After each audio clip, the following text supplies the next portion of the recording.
ಅಷ್ಟರ ಮಟ್ಟಿಗೆ ನಾವು ಹೊಂದಲು ನಾವು ಪ್ರಯತ್ನ ನಾವು ಮಾಡಬೇಕಾಗಿದೆ. ಯಾಕೆಂತ ಹೇಳಿದ್ರೆ ಯಾವುದರ ಬಗ್ಗೆ ನಮಗೆ ನಾವು ಹೊಂದ್ಕೋಬೇಕಾದ್ರೆ ಅದರ ಬಗ್ಗೆ ತಿಳ್ಕೊಳ್ಬೇಕಾಗತ್ತೆ. ಅದು ಯಾಕೆ ನಾವು ಏನಾದ್ರೂ ಕೇಳಿದ್ರೆ ಯಾಕೆ ಅಂತ ಕೇಳ್ತೇವೆ ನಾವು. ಒಬ್ಬ ಸಂತ ಸ್ವರ್ಗ ದಾರಿಯಲ್ಲಿ ಹೋಗ್ತಿದ್ದಂತೆ. ಆವಾಗ ಕೊಚ್ಚೆಯಲ್ಲಿ ಹಂದಿ ಮರಿ ಹೊರಳಾಡ್ತಿತ್ತಂತೆ. ಆವಾಗ ಸಂತನಿಗೆ ಯೋಚನೆ ಬರ್ತಾ ಇದೆ, ಅಯ್ಯೋ ನಾನು ಸ್ವರ್ಗಕ್ಕೆ ಹೋಗ್ತಾ ಇದ್ದೀನಿ ಅಂತ ಮೌನತ ಪವಿತ್ರ ಒಂದು ಸ್ಥಳ, ಈ ಹಂದಿ ನೋಡಿದ್ರೆ ಕೊಚ್ಚೆಯಲ್ಲಿ ಹೊರಳಾಡ್ತಾ ಇದೆ, ಬಂದ್ರೆ ನನ್ನ ಜೊತೆ ಕರ್ಕೊಂಡು ಹೋಗ್ತೀನಿ ಅಂತ ಕೇಳುತ್ತೆ ಅಂತೆ. ಹಂದಿ ಮರಿ ನನ್ ಜೊತೆ ಬರ್ತೀಯ ನೀನು? ಎಲ್ಲಿಗೆ? ಸ್ವರ್ಗಕ್ಕೆ ಹೋಗ್ತೀನಿ. ಆವಾಗ ಕೂಡ್ಲೆ ಹಂದಿ ಮರಿ ಕೇಳುತ್ತಂತೆ, ಸ್ವರ್ಗದಲ್ಲಿ ಏನುಂಟು ಅಂತ. ಸ್ವರ್ಗದಲ್ಲಿ ಅಲ್ಲಿ ಬರಬೇಕಾದ್ರೆ ಅದೇ ನಾವು ಕೇಳುವಂತ ಪ್ರಶ್ನೆನೇ ಅದು. ಅದು ಯಾಕೆ? ಅದು ಇಲ್ದಿದ್ರೆ ಆಗಲ್ವಾ? ಅಲ್ಲಿ ಏನುಂಟು? ಅದರಿಂದ ಏನ್ ನಮ್ಗೆ ಲಾಭ? ನಮ್ಗೇನ್ ಒಳ್ಳೇದಾಗುತ್ತೆ? ಯಾಕೆಂದ್ರೆ ಸುಮ್ನೆ ನಾವು ಯಾರು ಏನ್ ಮಾಡಕ್ ಹೋಗಲ್ಲ. ಸ್ವಲ್ಪ ಲಾಭ ಇದ್ರೆ ಪ್ರಯೋಜನ ಇದ್ರೆ ಮಾತ್ರ ಮಾಡ್ತೀವಿ. ಇಲ್ಲ ಅಂತ ಹೇಳಿದ್ರೆ ಸುಮ್ನೆ ನಾವು ಕಷ್ಟಪಡೋಕೆ ಇಷ್ಟಪಡಲ್ಲ. ಅದಕ್ಕೆ ಅವನು ಹೇಳಿದಂತೆ, ಸ್ವರ್ಗದಲ್ಲಿ ನಮ್ಮ ಪೂರ್ವಜರೆಲ್ಲ ಸತ್ತು ಹೋದವರೆಲ್ಲ ಸ್ವರ್ಗದಲ್ಲಿ ಇರ್ತಾರೆ, ನೋಡ್ಬೋದು. ಅಷ್ಟೇನಾ? ಮತ್ತೇನಾದ್ರೂ ಇದೆಯಾ? ಹೌದು, ಸ್ವರ್ಗದಲ್ಲಿ ದೇವದೂತರು, ಅಲ್ಲಿ ಆರ್ಕೆಸ್ಟ್ರಾ ಉಂಟು. ಸ್ವರ್ಗದಲ್ಲಿ ಇಂಪಾದ ಗಾನ, ದೇವದೂತರ ಗಾನ ಕೇಳ್ತಾ ಇದ್ರೆ ಹಗಲು ರಾತ್ರಿ ಆಗಲ್ಲ, ಅದು ಗೊತ್ತೇ ಆಗಲ್ಲ. ಅವಾಗ ಹಂದಿ ಮರಿತೇಳ, ಅಷ್ಟೇನಾ? ಮತ್ತೇನು ಇನ್ನೂ ಉಂಟು ಸ್ವರ್ಗದಲ್ಲಿ? ಏನು? ಅಲ್ಲಿ ಪುಷ್ಪಕ ವಿಮಾನಗಳೆಲ್ಲವೇ, ಕುತ್ಕೊಂಡು ನಾವು ಎಲ್ಲಿ ಬೇಕಾದ್ರೂ ಹೋಗ್ಬೋದು. ಸಮುದ್ರ ಸಾಗರಗಳನ್ನ, ಬೆಟ್ಟ ಗುಡ್ಡಗಳು, ಎಲ್ಲ ವನಗಳು ಎಲ್ಲ ತಿರುಗಾಡಿಕೊಂಡು ಬರು. ಅಷ್ಟೇನಾ ಅಂತ. ಅಲ್ಲಿ ವಿವಿಧ ರೀತಿಯ ಭಕ್ಷ್ಯ ಭೋಜನ ಏನ್ ಬೇಕಾದ್ರೂ ಉಂಟು ತಿನ್ಲಿಕ್ಕೆ, ಗೊತ್ತಾಯ್ತಲ್ಲ, ಒಳ್ಳೊಳ್ಳೆ. ಅಷ್ಟೇನಾ? ಮತ್ತೆ ಕೊನೆಗೆ ಹೇಳ್ತಂತೆ, ಇನ್ನು ಒಂದು ಉಂಟು, ಅತಿ ಶ್ರೇಷ್ಠವಾದ ದೇವರೇ ಅಲ್ಲಿದ್ದಾರೆ. ದೇವರನ್ನ ನಾವು ನೋಡ್ತಾ ಇದ್ರೆ ನಮ್ಗೆ ಯಾವುದರ ಗೊಡವೇ ಇರುವುದಿಲ್ಲ, ಯಾವ ಚಿಂತೆನೇ ಇರಲ್ಲ, ಎಷ್ಟು ಖುಷಿಯಿಂದ. ಗಾಂಧಿ ಮರಿ ಕೇಳಿದ್ನ, ಅಷ್ಟೇನಾ? ಆವಾಗ ಇವನಿಗೆ ಸಿಟ್ಟು ಬಂತು, ಅಷ್ಟೇನಾ ಅಂತ ಹೇಳಿದ್ರೆ ಇನ್ನೇನ್ ಬೇಕು ನನಗೆ? ಅಲ್ಲಿ ಎಲ್ಲಾದ್ರೂ ಗೊಚ್ಚೆ ಉಂಟಾ, ಕೆಸರುಂಟಾ ಅಂತ ಕೇಳಿದ. ಅಯ್ಯೋ, ಸ್ವರ್ಗ ಬಹಳ ಪರಿಶುದ್ಧವಾದ ಸ್ಥಳ. ಸ್ವರ್ಗ ಅಲ್ಲಿ ಕೊಚ್ಚೆ ಕೆಸರು ಯಾವುದಿಲ್ಲ, ಅಲ್ಲಿ ಗಲೀಜೇ ಇಲ್ಲ, ಅಲ್ಲಿ ಪರಿಶುದ್ಧ ಜಾಗ. ಅದೆಲ್ಲ ಯಾರಿಗ್ ಬೇಕು, ನಾನು ಬರಲ್ಲ, ಹೋಗಪ್ಪ ಅಂತ ಹೇಳ್ತಾನೆ. ಪ್ರಿಯರೇ, ಅದಕ್ಕೆ ಯೇಸ್ವಾಮಿ ಹೇಳ್ತಾರಲ್ಲ, ಹಂದಿಗಳ ಮುಂದೆ ಮುತ್ತು ರತ್ನ ಚೆಲ್ಬೇಡಿ ಅಂತ ಹೇಳುದು ಅದಕ್ಕೆ. ಹಂದಿಗಳ ಮುಂದೆ, ನಾಯಿಗಳ ಮುಂದೆ, ಪ್ರಾಣಿಗಳ ಮುಂದೆ ಮುತ್ತು ರತ್ನ ಚೆಲ್ಬೇಡಿ. ಆದ್ರೆ ಬೆಲೆನೇ ಗೊತ್ತಿಲ್ಲ ಅದಕ್ಕೆ, ತಿರುಗಿ ನಿಮಗೆ ಹಾಯಕ್ ಬರ್ತವೆ, ಅವುಗಳನ್ನು ತುಳಿದು ಹಾಯಕ್ ಬರ್ತವೆ. ಅದರಿಂದ ಪ್ರಿಯರೇ, ಈ ಮುತ್ತು ರತ್ನ ವಜ್ರ ವೈಡೂರ್ಯಗಳು ಯಾವುದು ಗೊತ್ತಾ? ಸ್ವರ್ಗದ ವರದಾನಗಳು, ವಿಶೇಷವಾಗಿ ಪವಿತ್ರಾತ್ಮ ಅತಿ ಶ್ರೇಷ್ಠವಾದ ವರದಾನ. ಮುತ್ತು ರತ್ನ ವಜ್ರ ವೈಡೂರ್ಯಕ್ಕಿಂತ ಅಮೂಲ್ಯವಾದದ್ದಿದು. ಆದ್ರೆ ಎಷ್ಟು ಜನರಿಗೆ ಇದರ ಬೆಲೆ ಗೊತ್ತು? ಎಷ್ಟು ಜನರ ಬೆಲೆ ಗೊತ್ತು?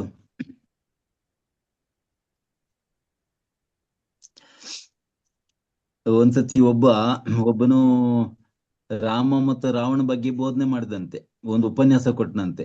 ರಾಮ ಮತ್ತು ರಾವಣ. ಅವನು ಹೇಳ್ದ, ರಾಮ ಎಷ್ಟು ಒಳ್ಳೆನು, ರಾವಣ ಎಷ್ಟು ಕೆಟ್ಟವನು ಅಂತ ಹೇಳ್ಬಿಟ್ಟು ಮತ್ತೆ ಕೊನೆಗೆ ಹೇಳಿದ್ದಂತೆ ಅವನು, ಸರಿ ಈಗ ಬೋಧನೆ ಮುಗಿಯಿತು, ನೀವು ಮನೆಗೆ ಹೋಗ್ತಿರ್ಬೇಕಾದ್ರೆ ಅಲ್ಲಿ ಕೆಳಗಡೆ ರಾಮಂದು ಮತ್ತು ರಾವಣಂದು ಅಲ್ಲಿ ಮೂರ್ತಿಗಳಿವೆ, ಸ್ಟ್ಯಾಚ್ಯೂಗಳಿವೆ. ನೀವು ಯಾವ್ದು ಬೇಕಾದ್ರೂ ತಗೊಂಡು ಹೋಗ್ಬೋದು. ಬೇಕಾ ರಾಮಂದು ಕೊಂಡೋಗುದಿಲ್ಲ, ರಾವಣಂದು, ಬಟ್ ಒಂದೇ ಕೊಂಡೋಗುದು ಅಂತ ಹೇಳಿಕೊಂಡು. ಆಮೇಲೆ ಅಲ್ಲಿ ಇವನ್ ಬಂದು ನೋಡ್ತಾ ಇರ್ತಾನೆ. ಅಲ್ಲಿ ರಾವಣಂದು ಒಂದೇ ಒಂದು ಮೂರ್ತಿ ಇಲ್ಲ, ಎಲ್ಲ ಖಾಲಿ. ರಾಮಂದು ಎಲ್ಲ ಅಲ್ಲೇ ಇದೆ, ರಾವಣಂದು ಒಂದೇ ಒಂದು ಮೂರ್ತಿ ಇಲ್ಲ. ಯಾಕೆಂತ ಹೇಳಿದ್ರೆ ರಾಮಂದು ಮೂರ್ತಿ ಮರದಿಂದ ಮಾಡಿದ್ದು, ಈ ರಾವಣನ ಮೂರ್ತಿ ಬೆಳ್ಳಿಯಿಂದ ಮಾಡಿದ್ದು. ಆದ್ರಿಂದ ಜನ ಇವನು ಎಷ್ಟು ಉಪನ್ಯಾಸ ಕೇಳಿದ್ರು ಕೂಡ ಅವರಿಗೆ ಬೇಕಾದದ್ದು ಬೆಳ್ಳಿ ಬಂಗಾರ. ಆದ್ರಿಂದ ರಾವಣ ಒಳ್ಳೇದಾಗ್ಲಿ ಕೆಟ್ಟದಾಗ್ಲಿ ನಮ್ಗೆ ಬೆಳ್ಳಿ ಸಿಗುತ್ತೆ ಅಲ್ಲ ಸ್ವಲ್ಪ ಅಂತ ಅದನ್ನೇ ಹೊತ್ಕೊಂಡು ಹೋಗ್ಬಿಟ್ಟಿದ್ದಾರೆ. ಜನರಿಗೆ ಎಲ್ಲಿ ಲಾಭ ಸಿಗುತ್ತೆ, ಎಲ್ಲಿ ಅದು ಎಷ್ಟು ಉಪನ್ಯಾಸ ಕೇಳಿದ್ರು ಕೂಡ, ಎಷ್ಟು ಬೋಧನೆ ಕೇಳಿದ್ರು, ಬೈಬಲ್ ಓದಿದ್ರು ಕೂಡ ನಾವು ಎಲ್ಲಿ ಲಾಭ ಸಿಗುತ್ತೆ ಅಂತ ನೋಡುತ್ತೇವೆ ಹೊರತು ಎಲ್ಲಿ ಆಶೀರ್ವಾದ ಸಿಗುತ್ತೆ ಅಂತ ನೋಡಕ್ ಹೋಗೋದು ಬಹಳ ಕಡಿಮೆ. ನೋಡಿ ಇವನು ಯಾಕೋಬ ಮತ್ತು ಎಸ್ಸವ ನೋಡಿ, ಯಾಕೋಬ ಮತ್ತು ಎಸ್ಸವ. ಆ ಯಾಕೋಬ ಅಡಿಗೆ ಮಾಡ್ತಿದ್ದ, ಎಸ್ಸವ ತೋಟಕ್ಕೆ ಹೋಗಿದ್ದ, ಹೊಲಗದ್ದೆಗೆ ಬರ್ಬೇಕಾದ್ರೆ ಒಳ್ಳೆ ಸ್ಮೆಲ್ ಬರ್ತಾ ಇದೆ, ಇವನು ಅಡಿಗೆ ಮಾಡಿದ್ದು. ಆಗೋ ಎಸ್ಸವ ಹೇಳ್ತಾನೆ, ನನ್ ಸ್ವಲ್ಪ ಊಟ ಕೊಡು ಅಂತ. ಅವಾಗ ಅವನು ಹೇಳ್ತಾನೆ, ಇದೇ ಒಳ್ಳೆ ಚಾನ್ಸ್ ಬಿಡಬಾರ್ದು ಅಂತ ಹೇಳ್ಬಿಟ್ಟು ಅವನು ಹೇಳ್ತಾನೆ, ಈಗ ನಿನ್ನ ಜ್ಯೇಷ್ಠ ಪುತ್ರ ಹಕ್ಕು ಉಂಟಲ್ಲ, ಬರ್ತ್ ರೈಟ್, ಬರ್ತ್ ರೈಟ್, ಜ್ಯೇಷ್ಠ ಪುತ್ರನ ಹಕ್ಕು, ಅದ್ ನನ್ಗೆ ಕೊಟ್ಬಿಡು, ನಿನಗೆ ಎಷ್ಟು ಬೇಕಾದ್ರೂ ಊಟ ಕೊಡ್ತೀನಿ ಅಂತ. ಅಯ್ಯೋ, ನಾನು ಆಸೆಯಿಂದ ಸಾಯ್ತಾ ಇದ್ದೀನಿ, ಇದನ್ನ ಇಟ್ಕೊಂಡು ನನ್ಗೇನಾಗ್ಬೇಕು, ಜ್ಯೇಷ್ಠ ಪುತ್ರನ ಹಕ್ಕು, ಸರಿ ನೀನೇ ನೀನೇ ಫಸ್ಟ್ ಹುಟ್ಟಿದ ಅಂತ ತಿಳ್ಕೊ, ಜ್ಯೇಷ್ಠ ಪುತ್ರ ಹಕ್ಕು ನೀನೇ ಜ್ಯೇಷ್ಠ ಪುತ್ರ, ಕೊಡು ನನ್ಗೆ ಅಂತ. ಆಮೇಲೆ ಎಕ್ಸ್ಚೇಂಜ್ ಆಯ್ತು, ಎಕ್ಸ್ಚೇಂಜ್ ಆಗ್ಬಿಟ್ಟು ಇವನು ಹಕ್ಕನ್ನ ಪಡ್ಕೊಂಡ, ಅವನಿಗೆ ಒಳ್ಳೆ ಊಟ ಕೊಟ್ಟ. ಪ್ರಿಯರೇ, ಆಮೇಲೆ ಪಶ್ಚಾತ್ತಾಪಟ್ಟ. ಯಾವ ಗೊತ್ತಾ, ಅಪ್ಪ ಹೇಳ್ತಾನಲ್ಲ, ಎಸ್ ಇವನು ಇಸಾಕ, ಇಸಾಕ ಹೇಳ್ತಾನೆ, ಇವನಿಗೆ ಎಸವನಿಗೆ ಹೇಳ್ತಾನೆ, ನನ್ಗೆ ಒಳ್ಳೆ ಅಡಿಗೆ ಮಾಡಿ ತಂದ್ಕೊಡು, ನಿನ್ಗೆ ಆಶೀರ್ವಾದ ಕೊಡ್ತೇನೆ ಅಂತ. ಫೈನಲ್ ಬ್ಲೆಸ್ಸಿಂಗು, ಫೈನಲ್ ಬ್ಲೆಸ್ಸಿಂಗ್ ಕೊಡ್ತೀನಿ ಸಾಯುವ ಮುಂಚೆ ಅಂತ ಹೇಳುವಾಗ ಏನ್ ಮಾಡ್ತಾನೆ, ಯಾಕೋಬನ ತಾಯಿ ಯಾಕೋಬನಿಗೆ ರೆಡಿ ಮಾಡ್ತಾಳೆ, ಹೋಗಿ ಮಿಸ್ ಮಾಡ್ಕೋಬೇಡ, ಆಶೀರ್ವಾದ ನಿನಗೆ ಇರ್ಲಿ ಅಂತ ಹೇಳ್ಕೊಂಡು ಎಲ್ಲ ರೆಡಿ ಮಾಡ್ಕೊಂಡು, ಎಲ್ಲ ರೀತಿಯಲ್ಲಿ ರೆಡಿ ಮಾಡ್ಕೊಂಡು ಅಡಿಗೆ ಮಾಡಿ ಕಳಿಸ್ತಾಳೆ ಮಗನನ್ನ, ಯಾಕೋಬನನ್ನ. ಮತ್ತೆ ಅವನಿಗೆ ಬ್ಲೆಸ್ಸಿಂಗ್ ಸಿಗುತ್ತೆ. ಆವಾಗ ಇವನು ಮಾರಾಟ ಮಾಡಿದ ಹಕ್ಕಿನ ಆವಾಗ ಬೆಲೆ ಅವಾಗ ಗೊತ್ತಾಗುತ್ತೆ, ಆದ್ರೆ ಪ್ರಯೋಜನ ಇಲ್ಲ, ಎಲ್ಲ ಮುಗಿದೋಗಿರುತ್ತೆ, ಜ್ಯೇಷ್ಠ ಪುತ್ರನ ಹಕ್ಕು. ಅದರಿಂದ ಎಸವಂದು ಹೆಸರೇ ಇಲ್ಲ. ಇವತ್ತು ನಾವು ಹೊಗಳುದು ಯಾಕೋಬ, ಯಾಕೋಬ, ಯಾಕೋಬನ ಮಕ್ಕಳು, ಯಾಕೋಬ, ಇಸ್ರಾಯೇಲ ಯಾಕೋಬ ಅಂತ ಹೇಳ್ಕೊಂಡು ಅವನೇ ಹೊಗಳ್ತಾ ಇದ್ದೀವಿ, ಆದ್ರೆ ಎಸವನ್ ಯಾರು ಹೊಗಳ್ತಾ ಇಲ್ಲ. ಅದರಿಂದ ನೋಡಿ, ಈ ತರ ಸ್ವರ್ಗೀಯ ಆಶೀರ್ವಾದಗಳು ಉಂಟಲ್ಲ, ನಾವು ಅದು ಅದು ಎಷ್ಟು ಅಮೂಲ್ಯವಾದದ್ದು, ಆದ್ರೆ ನಮ್ಗೆ ಅದರ ಬೆಲೆ ಗೊತ್ತಾಗಲ್ಲ. ಸುಮ್ಮನೆ ಅದನ್ನ ತಳ್ಳಿ ಬಿಡ್ತೀವಿ. ಎಂತ ಅಜ್ಞಾನ ಅಂತ ಹೇಳಿದ್ರೆ, ಇದು ಇಗ್ನೋರೆನ್ಸ್, ಫುಲ್ ಇಗ್ನೋರೆನ್ಸ್, ಫುಲ್ ಅಜ್ಞಾನ ಇದು. ನೋಡಿ, ಯೇಸ್ವಾಮಿ ಎಷ್ಟು ಹೇಳಿದ್ದಾರೆ ಬೈಬಲ್ನಲ್ಲಿ ಎಷ್ಟು ಉಂಟು ಗೊತ್ತುಂಟು, ಅದ್ರ ಬಗ್ಗೆ ಯಾರು ಕೂಡ ಇದ್ರ ಬಗ್ಗೆ ಇಂಟ್ರೆಸ್ಟ್ ತಗೊಳ್ತಾನೆ ಇಲ್ಲ, ಯಾಕೋ ಗೊತ್ತಿಲ್ಲ. ಆಮೇಲೆ ಕೆಲವು ಕಡೆ ನಾನು ನೋಡ್ತೀನಿ, ಬೈಬಲ್ ಅನ್ನು ಎಷ್ಟು ಚೆನ್ನಾಗಿ ಅಲಂಕಾರ ಮಾಡಿರ್ತಾರೆ, ಎಷ್ಟು ಜನ. ಒಂದು ಚರ್ಚಿಗೆ ಹೋಗಿದ್ದು ನಾನು, ಅಲ್ಲಿ ನೋಡಿದ್ರೆ ನನಗೆ ಎಷ್ಟು ಖುಷಿ ಆಯ್ತು ಅಂತ ಹೇಳಿದ್ರೆ, ಬೈಬಲ್ ಅನ್ನು ಒಂದು ಪೀಠದಲ್ಲಿಟ್ಟು ಅದೆಲ್ಲ ಡೆಕೋರೇಷನ್ ಮಾಡಿ ಎಲ್ಲ ಕ್ಯಾಂಡಲ್ ಎಲ್ಲ ಹತ್ಬಿಟ್ಟು ಎಷ್ಟು ಚೆನ್ನಾಗಿ ಇದು ಮಾಡಿದ್ರು ಅಂತ ಹೇಳಿದ್ರೆ, ಅವಾಗ ನಾನು ಯೋಚನೆ ಮಾಡ್ತೇನೆ, ಈ ಡೆಕೋರೇಷನ್ ನಿಜವಾಗ್ಲೂ ಕೂಡ ಬೈಬಲ್ಗೆ, ಅಂದ್ರೆ ಬೈಬಲಿನ ಆ ಒಂದು ವಾಕ್ಯಗಳಿಗೆ, ಅದರ ಸ್ಪಿರಿಟ್ ಆಫ್ ದ ಲಾ ಅಂತ ಹೇಳ್ತೀವಲ್ಲ, ಅದಕ್ಕೆ ಬೆಲೆ ಕೊಡ್ತಾರೋ, ಅಥವಾ ಬರೀ ಒಂದು ಈ ಹುಲ್ಲು ಜೊಂಡಿನಿಂದ ಮಾಡಿದಲ್ವಾ ಬೈಬಲ್ ಪೇಪರ್ಗಳು ಮತ್ತು ಇಂಕ್. ಬೈಬಲ್ನಲ್ಲಿ ಏನುಂಟು ಬೇರೆ, ಬರೀ ಪೇಪರ್ ಯಾವ್ದ್ರಿಂದ ಮಾಡಿದ್ದು, ಹುಲ್ಲು, ಕಟ್ಟಿಗೆ, ಜೊಂಡು, ಬಿದಿರು, ಇದರಿಂದ ಮಾಡಿದ್ದಲ್ವಾ. ಮತ್ತೆ ಇಂಕ್, ಮಸಿ. ಅದರಿಂದ ನನಗೆ ಇವ್ರು ಕ್ಯಾಂಡಲ್ ಹಚ್ಚುದು ಇದಕ್ಕೆ ಮಸಿ ಮತ್ತು ಈ ಜೊಂಡಿಗೆ ಹಚ್ಚುತ್ತಾರೋ, ಅಥವಾ ಸ್ಪಿರಿಟ್ ಆಫ್ ದ ಲಾ ಅದಕ್ಕೆ ಹಚ್ಚುತ್ತಾರ ಅಂತ ಗೊತ್ತಾಗಲ್ಲ. ಸ್ಪಿರಿಟ್ ಆಫ್ ದ ಲಾ ಹಚ್ಚುದಾದ್ರೆ ಅವಾಗ ನಾವು ಒಬ್ರು ಕೂಡ ಈಗ ಇರ್ತಾ ಇರ್ಲಿಲ್ಲ, ನಾವು ಒಬ್ರು ಕೂಡ ಈ ತರ ಇರ್ತಾ ಇರ್ಲಿಲ್ಲ, ಎಲ್ಲ ಚೇಂಜ್ ಆಗ್ತಾ ಇದೀವಿ ನಾವು. ಅದಕ್ಕೆ ನಾವು ಇಲ್ಲಿ ಅರ್ಥಕೋಬೇಕು, ಇದರ ಸೌಭಾಗ್ಯ ಏನು, ದೇವರ ವಾಕ್ಯ ನಮ್ಗೆ ಹೇಳುವಂತ ವಿಷಯಗಳ ಅರ್ಥ ಏನು, ಯಾಕೆ ಹೇಳಲಾಗಿದೆ, ಮತ್ತು ಅದನ್ನ ಹೇಗೆ ನಮ್ಮ ಜೀವನದ ರೀತಿ ನೀತಿ ಮಾಡ್ಕೋಬೇಕು ಅಂತ ಹೇಳ್ಕೊಂಡು. ಆದ್ರೆ ನಾನು ತುಂಬಾ ಜನ ಲೈಫಲ್ಲಿ ನೋಡ್ತಾ ಇದ್ದೇನೆ, ಬೈಬಲ್ ಹೇಳೋದೊಂದು ಮಾಡುದು, ಅದ್ರ ಬಗ್ಗೆ ಚಿಂತನೆ ಇಲ್ಲ, ಯೋಚನೆನೇ ಇಲ್ಲ. ನೋಡಿ, ಇಲ್ಲಿ ಇಬ್ರಿ 6ನೇ ಅಧ್ಯಾಯ ವಚನ 4ರಲ್ಲಿ ಹೇಳ್ತಾ ಇದೆಯಲ್ಲ, ಒಬ್ಬನು ಒಮ್ಮೆ ಜ್ಞಾನೋದಯವನ್ನ ಪಡೆದು, ನೋಡಿ, ಒಬ್ಬ ಜ್ಞಾನೋದಯನ ಪಡೆದು ಸ್ವರ್ಗೀಯ ವರದಾನಗಳನ್ನ ಆಸ್ವಾದಿಸಿ ಪವಿತ್ರಾತ್ಮರ ಸಹಭಾಗಿಯಾಗಿ ದೇವರ ವಾಕ್ಯದ ಸವಿಯುಂಡು ಬರಲಿರುವ ಯುಗದ ವೈಭವ ಮನಗಂಡು ಅನಂತರ ವಿಶ್ವಾಸ ಭ್ರಷ್ಟನಾದರೆ ಅಂತವನು ಪಶ್ಚಾತ್ತಾಪ ದೇವರಿಗೆ ಅಭಿಮುಖನಾಗುವುದು ಅಸಾಧ್ಯ. ಬಟ್ ಆಗುದೇ ಇಲ್ಲ ಅಂತವ್ರು, ಬಿಡಿ, ಅಂತವ್ರು ಅವಿಶ್ವಾಸಿ ಆಗುವುದೇ. ಯಾಕೆಂದ್ರೆ ದೇವರ ವಾಕ್ಯದ ಸವಿಯುಂಡು, ಪವಿತ್ರಾತ್ಮರ ಸಹಭಾಗಿಯಾಗಿ ದೇವರ ವಾಕ್ಯದ ಸವಿಯುಂಡು ಬರಲಿರುವ ಯುಗದ ವೈಭವ ಕಂಡವರು. ಗೊತ್ತೈತಲ್ಲ, ಅವರು ಸರಿಯಾಗಿ ಅರ್ಥ ಮಾಡ್ಕೊ ಅವ್ರ ಲೈಫ್ ನೋಡ್ರಿ. ಅದಕ್ಕೆ ನಾವು ಏನಂತಾರೆ ಅವರಿಗೆ ಸಂತರು ಅಂತೇವೆ, ಸೈನ್ಸ್. ಉದಾಹರಣೆಗೆ ಸಂತ ಪೌಲ ನೋಡ್ರಿ, ಸಂತ ಪೌಲ ಹೇಗಿದ್ದ, ಆ, ಆ, ಪೌಲ ಫರಿಸಾಯ ಪಂಥದವನಲ್ವಾ. ಆ, ಇಲ್ಲಿ ಫಿಲಿಪಿ ಪತ್ರದಲ್ಲಿ ಪೌಲನೇ ಹೇಳ್ತಾನೆ, ಫಿಲಿಪಿ ಪತ್ರದಲ್ಲಿ ಅವನು ಯಾರು ಅಂತ ಅವನ ಪರಿಚಯನೇ ಇಲ್ಲಿ ಇಂಟ್ರೊಡ್ಯೂಸ್ ಮಾಡಿ ಕೊಡ್ತಾನೆ ಅವನು. ಫಿಲಿಪಿ 3ನೇ ಅಧ್ಯಾಯ ನೋಡಿ, ಇಲ್ಲಿ 3ನೇ ಅಧ್ಯಾಯ ವಚನ 5. ಹುಟ್ಟಿದ 8ನೇ ದಿನ ಸುನ್ನತಿಯಾಯಿತು. ಹುಟ್ಟಿನಿಂದ ನಾನು ಇಸ್ರಾಯೇಲನು, ಬೆಂಜಮಿನ್ ಕುಲದವನು, ಅಪ್ಪಟ ಇಬ್ರಿಯನು, ಧರ್ಮಶಾಸ್ತ್ರದಲ್ಲಿ ದೃಷ್ಟಿಯಲ್ಲಿ ನಿಷ್ಠಾವಂತ ಫರಿಸಾಯನು. ಅದರಿಂದ ಇವನು ಹುಟ್ಟಿದ 8ನೇ ದಿನ ಸುನ್ನತಿ ಆಯಿತು. ಹುಟ್ಟಿದಿಂದ ನಾನು ಇಸ್ರಾಯೇಲ, ಬೆಂಜಮಿನ್ ಕುಲದವ, ಅಪ್ಪಟ ಇಬ್ರಿಯ, ಧರ್ಮಶಾಸ್ತ್ರ ದೃಷ್ಟಿಯಲ್ಲಿ ನಿಷ್ಠಾವಂತ ಫರಿಸಾಯ. ಮತಾಸಕ್ತಿಯ ದೃಷ್ಟಿಯಿಂದ ಧರ್ಮಸಭೆ ಹಿಂಸಕ. ಮತಾಸಕ್ತಿ, ನಮ್ಮ ಮತದ ಮೇಲೆ ಇಷ್ಟು ಅಭಿಮಾನ ಅಂತ ಹೇಳಿದ್ರೆ, ನಮ್ಮ ಮತನೇ ಸರ್ವಶ್ರೇಷ್ಠ. ಅಬ್ರಾಹ್ಮನಿಗೆ ದೇವ್ರ ದರ್ಶನ ಕೊಟ್ಟಿದ್ರು, ಅಬ್ರಾಹ್ಮನಿಗೆ ಮಾತಾಡಿದ್ರು ದೇವರು, ಮೋಶೆ ಮುಖಾಂತರ ಮಾತಾಡಿದ್ರು. ನಮ್ಮನ್ನ ದೇವರು ಆವಾಗಲೇ ಆರಿಸ್ಕೊಂಡಿದ್ದಾರೆ, ನಮ್ದು ಮತ ಶ್ರೇಷ್ಠ ಮತ ಅಂತ ಹೇಳ್ಬಿಟ್ಟು ಸಭೆ ಹಿಂಸಕ. ಎಲ್ಲ ಸಭೆಗಳ ಹಿಂಸಕ ನಾನು. ಉಳಿದ ಎಲ್ಲ ಸಭೆಗಳನ್ನ ಹಿಂಸೆ ಮಾಡ್ತಿದ್ದೆ, ಕ್ರಿಶ್ಚಿಯನ್ಗಳನ್ನೆಲ್ಲ ಕೊಂದಾಗ್ಬಿಡ್ತಿದ್ದೆ. ಧರ್ಮಶಾಸ್ತ್ರ ವಿಧಿ ನಿಯಮದಲ್ಲಿ ನಿಂದಾರಹಿತನು. ಧರ್ಮಶಾಸ್ತ್ರ ಉಂಟಲ್ಲ, ಮೋಶೆ ಶಾಸ್ತ್ರ ಬಂದಿದ್ದೆಲ್ಲ, ಅದ್ರಲ್ಲಿ ಚಾಚೂ ತಪ್ಪದೆ ನಾನು ಪಾಲಿಸ್ತಾ ಇದ್ದೆ ಅಂತ ಹೇಳ್ತಾನೆ.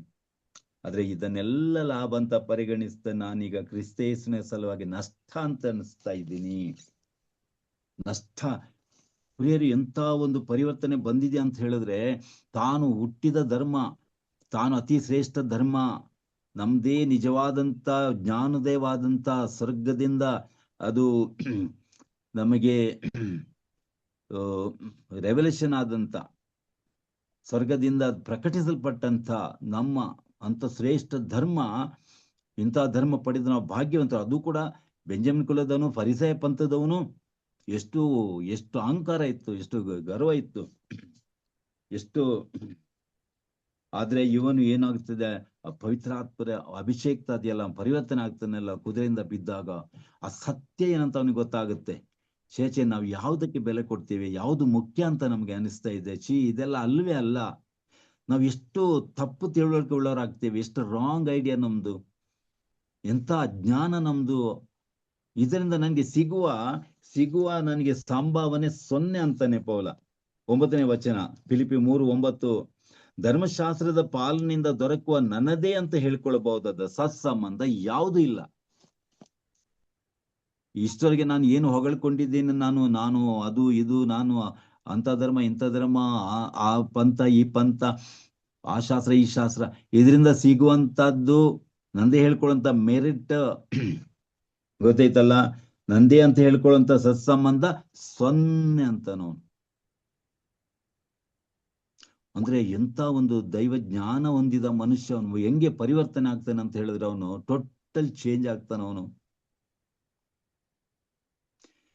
ಫುಲ್ ಚೇಂಜ್ ಆಗಿ ಅವನ ಲೈಫ್ ನೋಡಿದ್ರೆ ನಮ್ಗೆ ಏನ್ರಿ ಅವನ ಲೈಫ್, ಅವನು ಎಷ್ಟು ಪರಿವರ್ತನೆ ಆದಂತ ಹೇಳಿದ್ರೆ, ಅವನು ಇಲ್ಲಿ ಕೊರಿಂಥ ಪತ್ರದಲ್ಲಿ ಹೇಳ್ತಾನೆ. ಕೊರಿಂಥ ಪತ್ರ 1 ಕೊರಿಂಥ 9ನೇ ಅಧ್ಯಾಯ.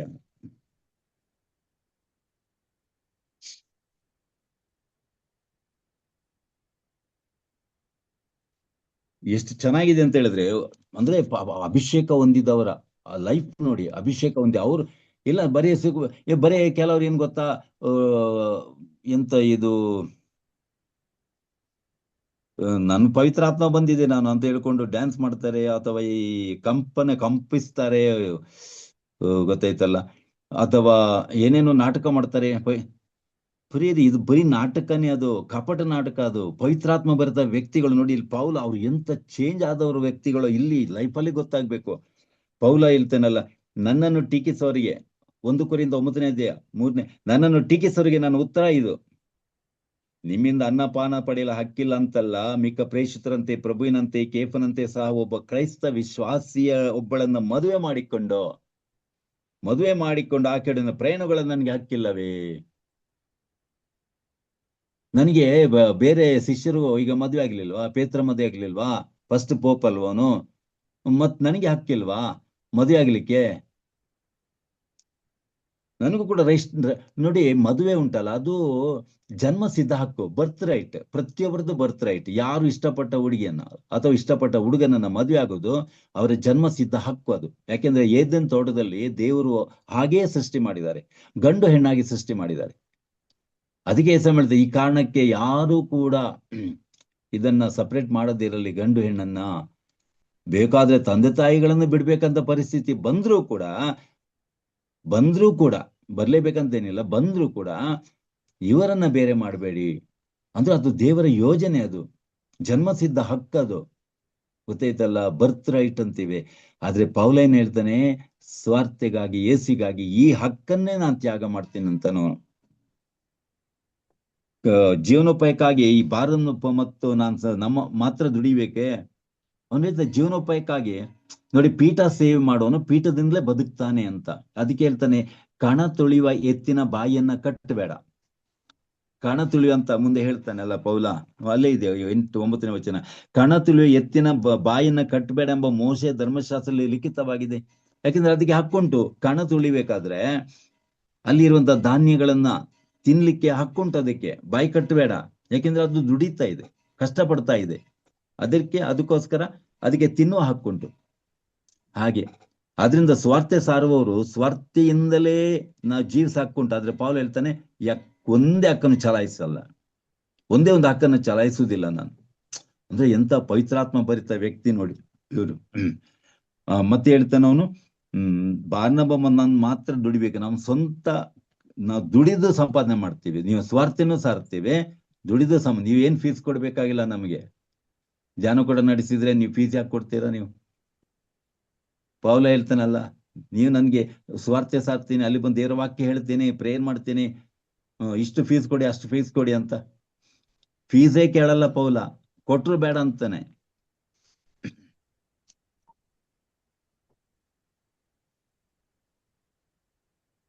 ಇದನ್ನು ನಮ್ಮ ಹಿತಚಿಂತನೆಯಿಂದ ಹೇಳಲಾಗಿದೆ. ಎತ್ತಿನ ಬಾಯಿಯನ್ನು ಕಟ್ಟಬೇಡ, ಕಣ ತುಳಿಯುವ ಅಂತ. ಅದು ನಮ್ಮ ಹಿತಚಿಂತ, ಅಂದ್ರೆ ನಮಗೆ ಹಕ್ಕುಂಟು ಅಂತ ನಮ್ಮ ಒಂದು ಹಿತಚಿಂತನೆಯಿಂದ ಹೇಳಲಾಗಿದೆ. ಅದೇ ವಿಷಯದಿಂದ ಬರೆಯಲಾಗಿದೆ. ಆದ್ರೆ ಪೌಲ ಹೇಳ್ತಾನೆ, ಆದರೂ ನಾವು ಈ ಹಕ್ಕನ್ನು ಚಲಾಯಿಸಲೇ ಇಲ್ಲ ನಮ್ ಬೇಡ. 15, ನಾನಂತೂ ಈ ಹಕ್ಕುಗಳಲ್ಲಿ ಒಂದನ್ನು ಚಲಾಯಿಸಬೇಕೆಂಬ ಉದ್ದೇಶದಿಂದಲೂ ಬರೀತಿಲ್ಲ. ಆಮೇಲೆ 19 ವಚನ ನೋಡಿ, ನಾನು ಸ್ವತಂತ್ರನು ಯಾರಿಗೂ ದಾಸನಲ್ಲ, ನಾನು ಸ್ವತಂತ್ರ ಯಾರಿಗೂ ದಾಸನಲ್ಲ, ಆದರೂ ಆದಷ್ಟು ಜನರನ್ನ ಗಳಿಸಿಕೊಳ್ಳಲೆಂದು ನಾನು ಎಲ್ರಿಗೂ ದಾಸನಾದೆ.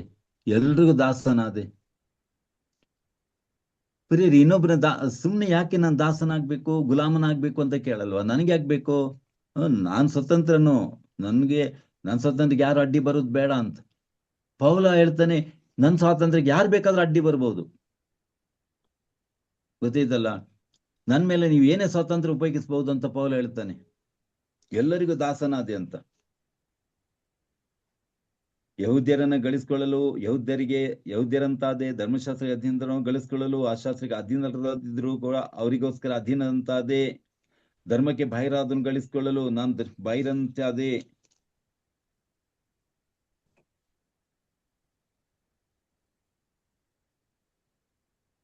ಅದರಿಂದ ನಾನು ಎಲ್ಲರಂತೆ ಆದೆ. ಎಲ್ಲರಂತೆ ನೋಡಿ, ಅಷ್ಟು ಮಟ್ಟಿಗೆ ತಗ್ಗಿಸಲ್ಪಟ್ಟ ಪೌಲ, ಗೊತ್ತೈತಲ್ಲ. ಅಷ್ಟು ತಗ್ಗಿಸಲ್ಪಡದಿದ್ರೆ ಪವಿತ್ರಾತ್ಮ ಸಿಗಲ್ಲ, ಅಹಂಕಾರಿಗಳಿಗಿಲ್ಲ. ಬೈಬಲ್ ಹೇಳ್ತಾ ಇದೆ ಮಾತೆ ಸಿಕ್ಕಿದೆಯಲ್ಲಿ, ಘನಾಧಿಪತಿಗಳನ್ನ ತಳ್ಳಿ ಬಿಡ್ತಾರೆ ದೇವರು, ಘನಾಧಿಪತಿಗಳನ್ನ, ಅಹಂಕಾರಿಗಳನ್ನ ಚದರಿಸಿ ಬಿಡ್ತಾರೆ ದೇವರು. ದೀನ ದಲಿತರನ್ನ ಮೇಲೆತ್ತುತ್ತಾರೆ. ಮೇಲೆತ್ತುತ್ತಾರೆ ಅಂತ ಹೇಳಿದ್ರೆ ಕೈಯಲ್ಲಿ ಮೇಲೆತ್ತುದಲ್ಲ, ಹೋಲಿ ಸ್ಪಿರಿಟ್ ಅನ್ನು ಕೊಡ್ತಾರೆ, ಸ್ವರ್ಗ ಕೃಪಾವರಗಳನ್ನ ಅವ್ರಿಗೆ ತುಂಬಿ, ಅದು ಮೇಲೆತ್ತುದು ಅಂತ ಹೇಳಿದ್ರೆ. ಮೇಲೆ ಅಂತ ಹೇಳಿದ್ರೆ ಏನು, ಇದರಲ್ಲಿ ಈ ಫಸ್ಟ್ ಸೆಕೆಂಡ್ ಬಂದವರಿಗೆ ಅಲ್ಲಿ ಇದರಲ್ಲಿ ನಿಲ್ಲಿಸ್ತಾರಲ್ಲ ಮೇಲೆ, ಮೊದಲನೇ ಸ್ಥಾನ ಮೇಲೆ ಕೆಳಗಡೆ, ಹಾಗೆ ಅಲ್ಲ. ದೇವ್ರ ಮೇಲೆ ಕೆತ್ತುತ್ತಾರಂತ ಹೇಳಿದ್ರೆ ಸ್ವರ್ಗದ ಕೃಪಾಶೀರ್ವಾದಗಳಿಂದ ಪವಿತ್ರ ವರದಾನಗಳಿಂದ ಜಾಸ್ತಿ ಜಾಸ್ತಿ ತುಂಬ್ತಾರೆ ತಗ್ಗಿದವ್ರನ್ನ. ಅವಾಗ ಏನಾಗ್ತದೆ ಅಂತ ಹೇಳಿದ್ರೆ ನಮ್ಮ ಆಧ್ಯಾತ್ಮಿಕ ಶ್ರೀಮಂತಿಗೆ, ಐಶ್ವರ್ಯ, ಆಧ್ಯಾತ್ಮಿಕ ಸಿರಿ ಸಂಪತ್ತು ಎಲ್ರಿಗೂ ಗೊತ್ತಾಗತ್ತೆ ಅವನೆಷ್ಟು ಈ ಲೋಕದಲ್ಲಿ ಹೇಳ್ತೀವಲ್ಲ ನಾವು ಅದಾನಿ, ಅಂಬಾನಿ, ಅದಾನಿ ಏನ್ರಿ ಕೋಟಿ ಕೋಟಿ ಕೋಟಿ ಅಧೀಶ್ವರರು ಅಂತ. ಇಲ್ಲಿ ಅವರ ಸಿರಿ ಸಂಪತ್ತು ಎಲ್ರಿಗೂ ಗೋಚರ ಆಗ್ತದೆ. ಆದ್ರೆ ಪ್ರಿಯರೇ, ಈ ಯಾರು ತಗ್ಗಿಸಲ್ಪಡ್ತಾರೆ ಅವರ ಆಧ್ಯಾತ್ಮಿಕ ಸಿರಿ ಸಂಪತ್ತು ಇವತ್ತಲ್ಲ ನಾಳೆ ಎಲ್ರಿಗೆ ಗೋಚರ ಆಗ್ತದೆ. ಮದರ್ ತೆರೇಸಾ, ಮಹಾತ್ಮ ಗಾಂಧಿ, ಸಂತ ಅಂತೋನಿ ಅವರು, ಸಂತ ಅಜೀಜಿ ಅವರು ಆಧ್ಯಾತ್ಮಿಕ ಸಿರಿ ಸಂಪತ್ತು ಎಲ್ರಿಗೂ ಗೋಚರ ಆಗ್ತಾ ಇದೆ. ಈಗ ಎಲ್ರು ಜನ ಗೌರವ ಕೊಡ್ತಾ ಇದ್ದಾರೆ. ಇಂಗ್ಲೆಂಡಿನ ರಾಣಿ ಎಲಿಜಬೆತ್ಗೆ ಯಾರು ನಮಸ್ಕಾರ ಮಾಡಲ್ಲ. ಇಂಗ್ಲೆಂಡಿನ ರಾಣಿ ಎಲಿಜಬೆತ್ ನಮ್ಮ ಭಾರತ ದೇಶದ ಆಳಿದವಳು ಕೂಡ, ಗೊತ್ತಾಯ್ತಾ? ಇಡೀ ವಿಶ್ವದಲ್ಲಿ ಅವರ ವಸಾಹತಿತ್ತು. ಸೂರ್ಯನೇ ಮುಳುಗಲ್ಲ ನಮ್ಮ ದೇಶದಲ್ಲಿ ಸೂರ್ಯನೇ ಮುಳುಗಲ್ಲ. ಯಾಕೆಂದ್ರೆ ಇಡೀ ವಿಶ್ವದಲ್ಲಿ ನಮ್ಮ ವಸಾಹತುಗಳಿದ್ದವು ಅಂತ ಹೇಳ್ಬಿಟ್ಟು ಇವತ್ತು ಇಂಗ್ಲೆಂಡಿನ ರಾಣಿಯೇ ನಮಗಾಗಿ ಪ್ರಾರ್ಥಿಸಿರಿ, ಇಂಗ್ಲೆಂಡಿನ ರಾಣಿಯೇ ನಿಮ್ಮ ಮೈ ಮ್ಯಾಗಿಲ್ಲ ಯಾರು ಹೇಳ್ತಾರ? ಅದರಿಂದ ಪ್ರಿಯರೇ, ಪವಿತ್ರಾತ್ಮ ಭರಿತ ವ್ಯಕ್ತಿಗಳು ಉಂಟಲ್ಲ, ಆಧ್ಯಾತ್ಮಿಕ ಸಿರಿ ಸಂಪತ್ತು ಇದು. ಮದರ್ ತೆರೇಸಾ ಅಂತವ್ರ, ಸಂತ ಅಜೀಜಿ ಇವತ್ತೆಲ್ರಿಗೂ ಗೋಚರ ಆಗ್ತದೆ ಎಂತ ಮೈಮೇಳವರು ಅವರು ಅಂತ. ಅದಕ್ಕೆ ಇಲ್ಲಿ ಪೌಲ ಎಲ್ರಿಗೆ ಎಲ್ರಂತ ಅದೇ, ಗುಲಾಮರಿಗೆ ಗುಲಾಮಂತ್ರ ಅದೇ. ಆತನು ಫಿಲಮೋನ ಪತ್ರದಲ್ಲಿ ಪೌಲ ಹೇಳ್ತಾನೆ. ಅಲ್ಲಿ ಏನ್ ಮಾಡ್ತಾನೆ ಅಂತ ಹೇಳಿದ್ರೆ,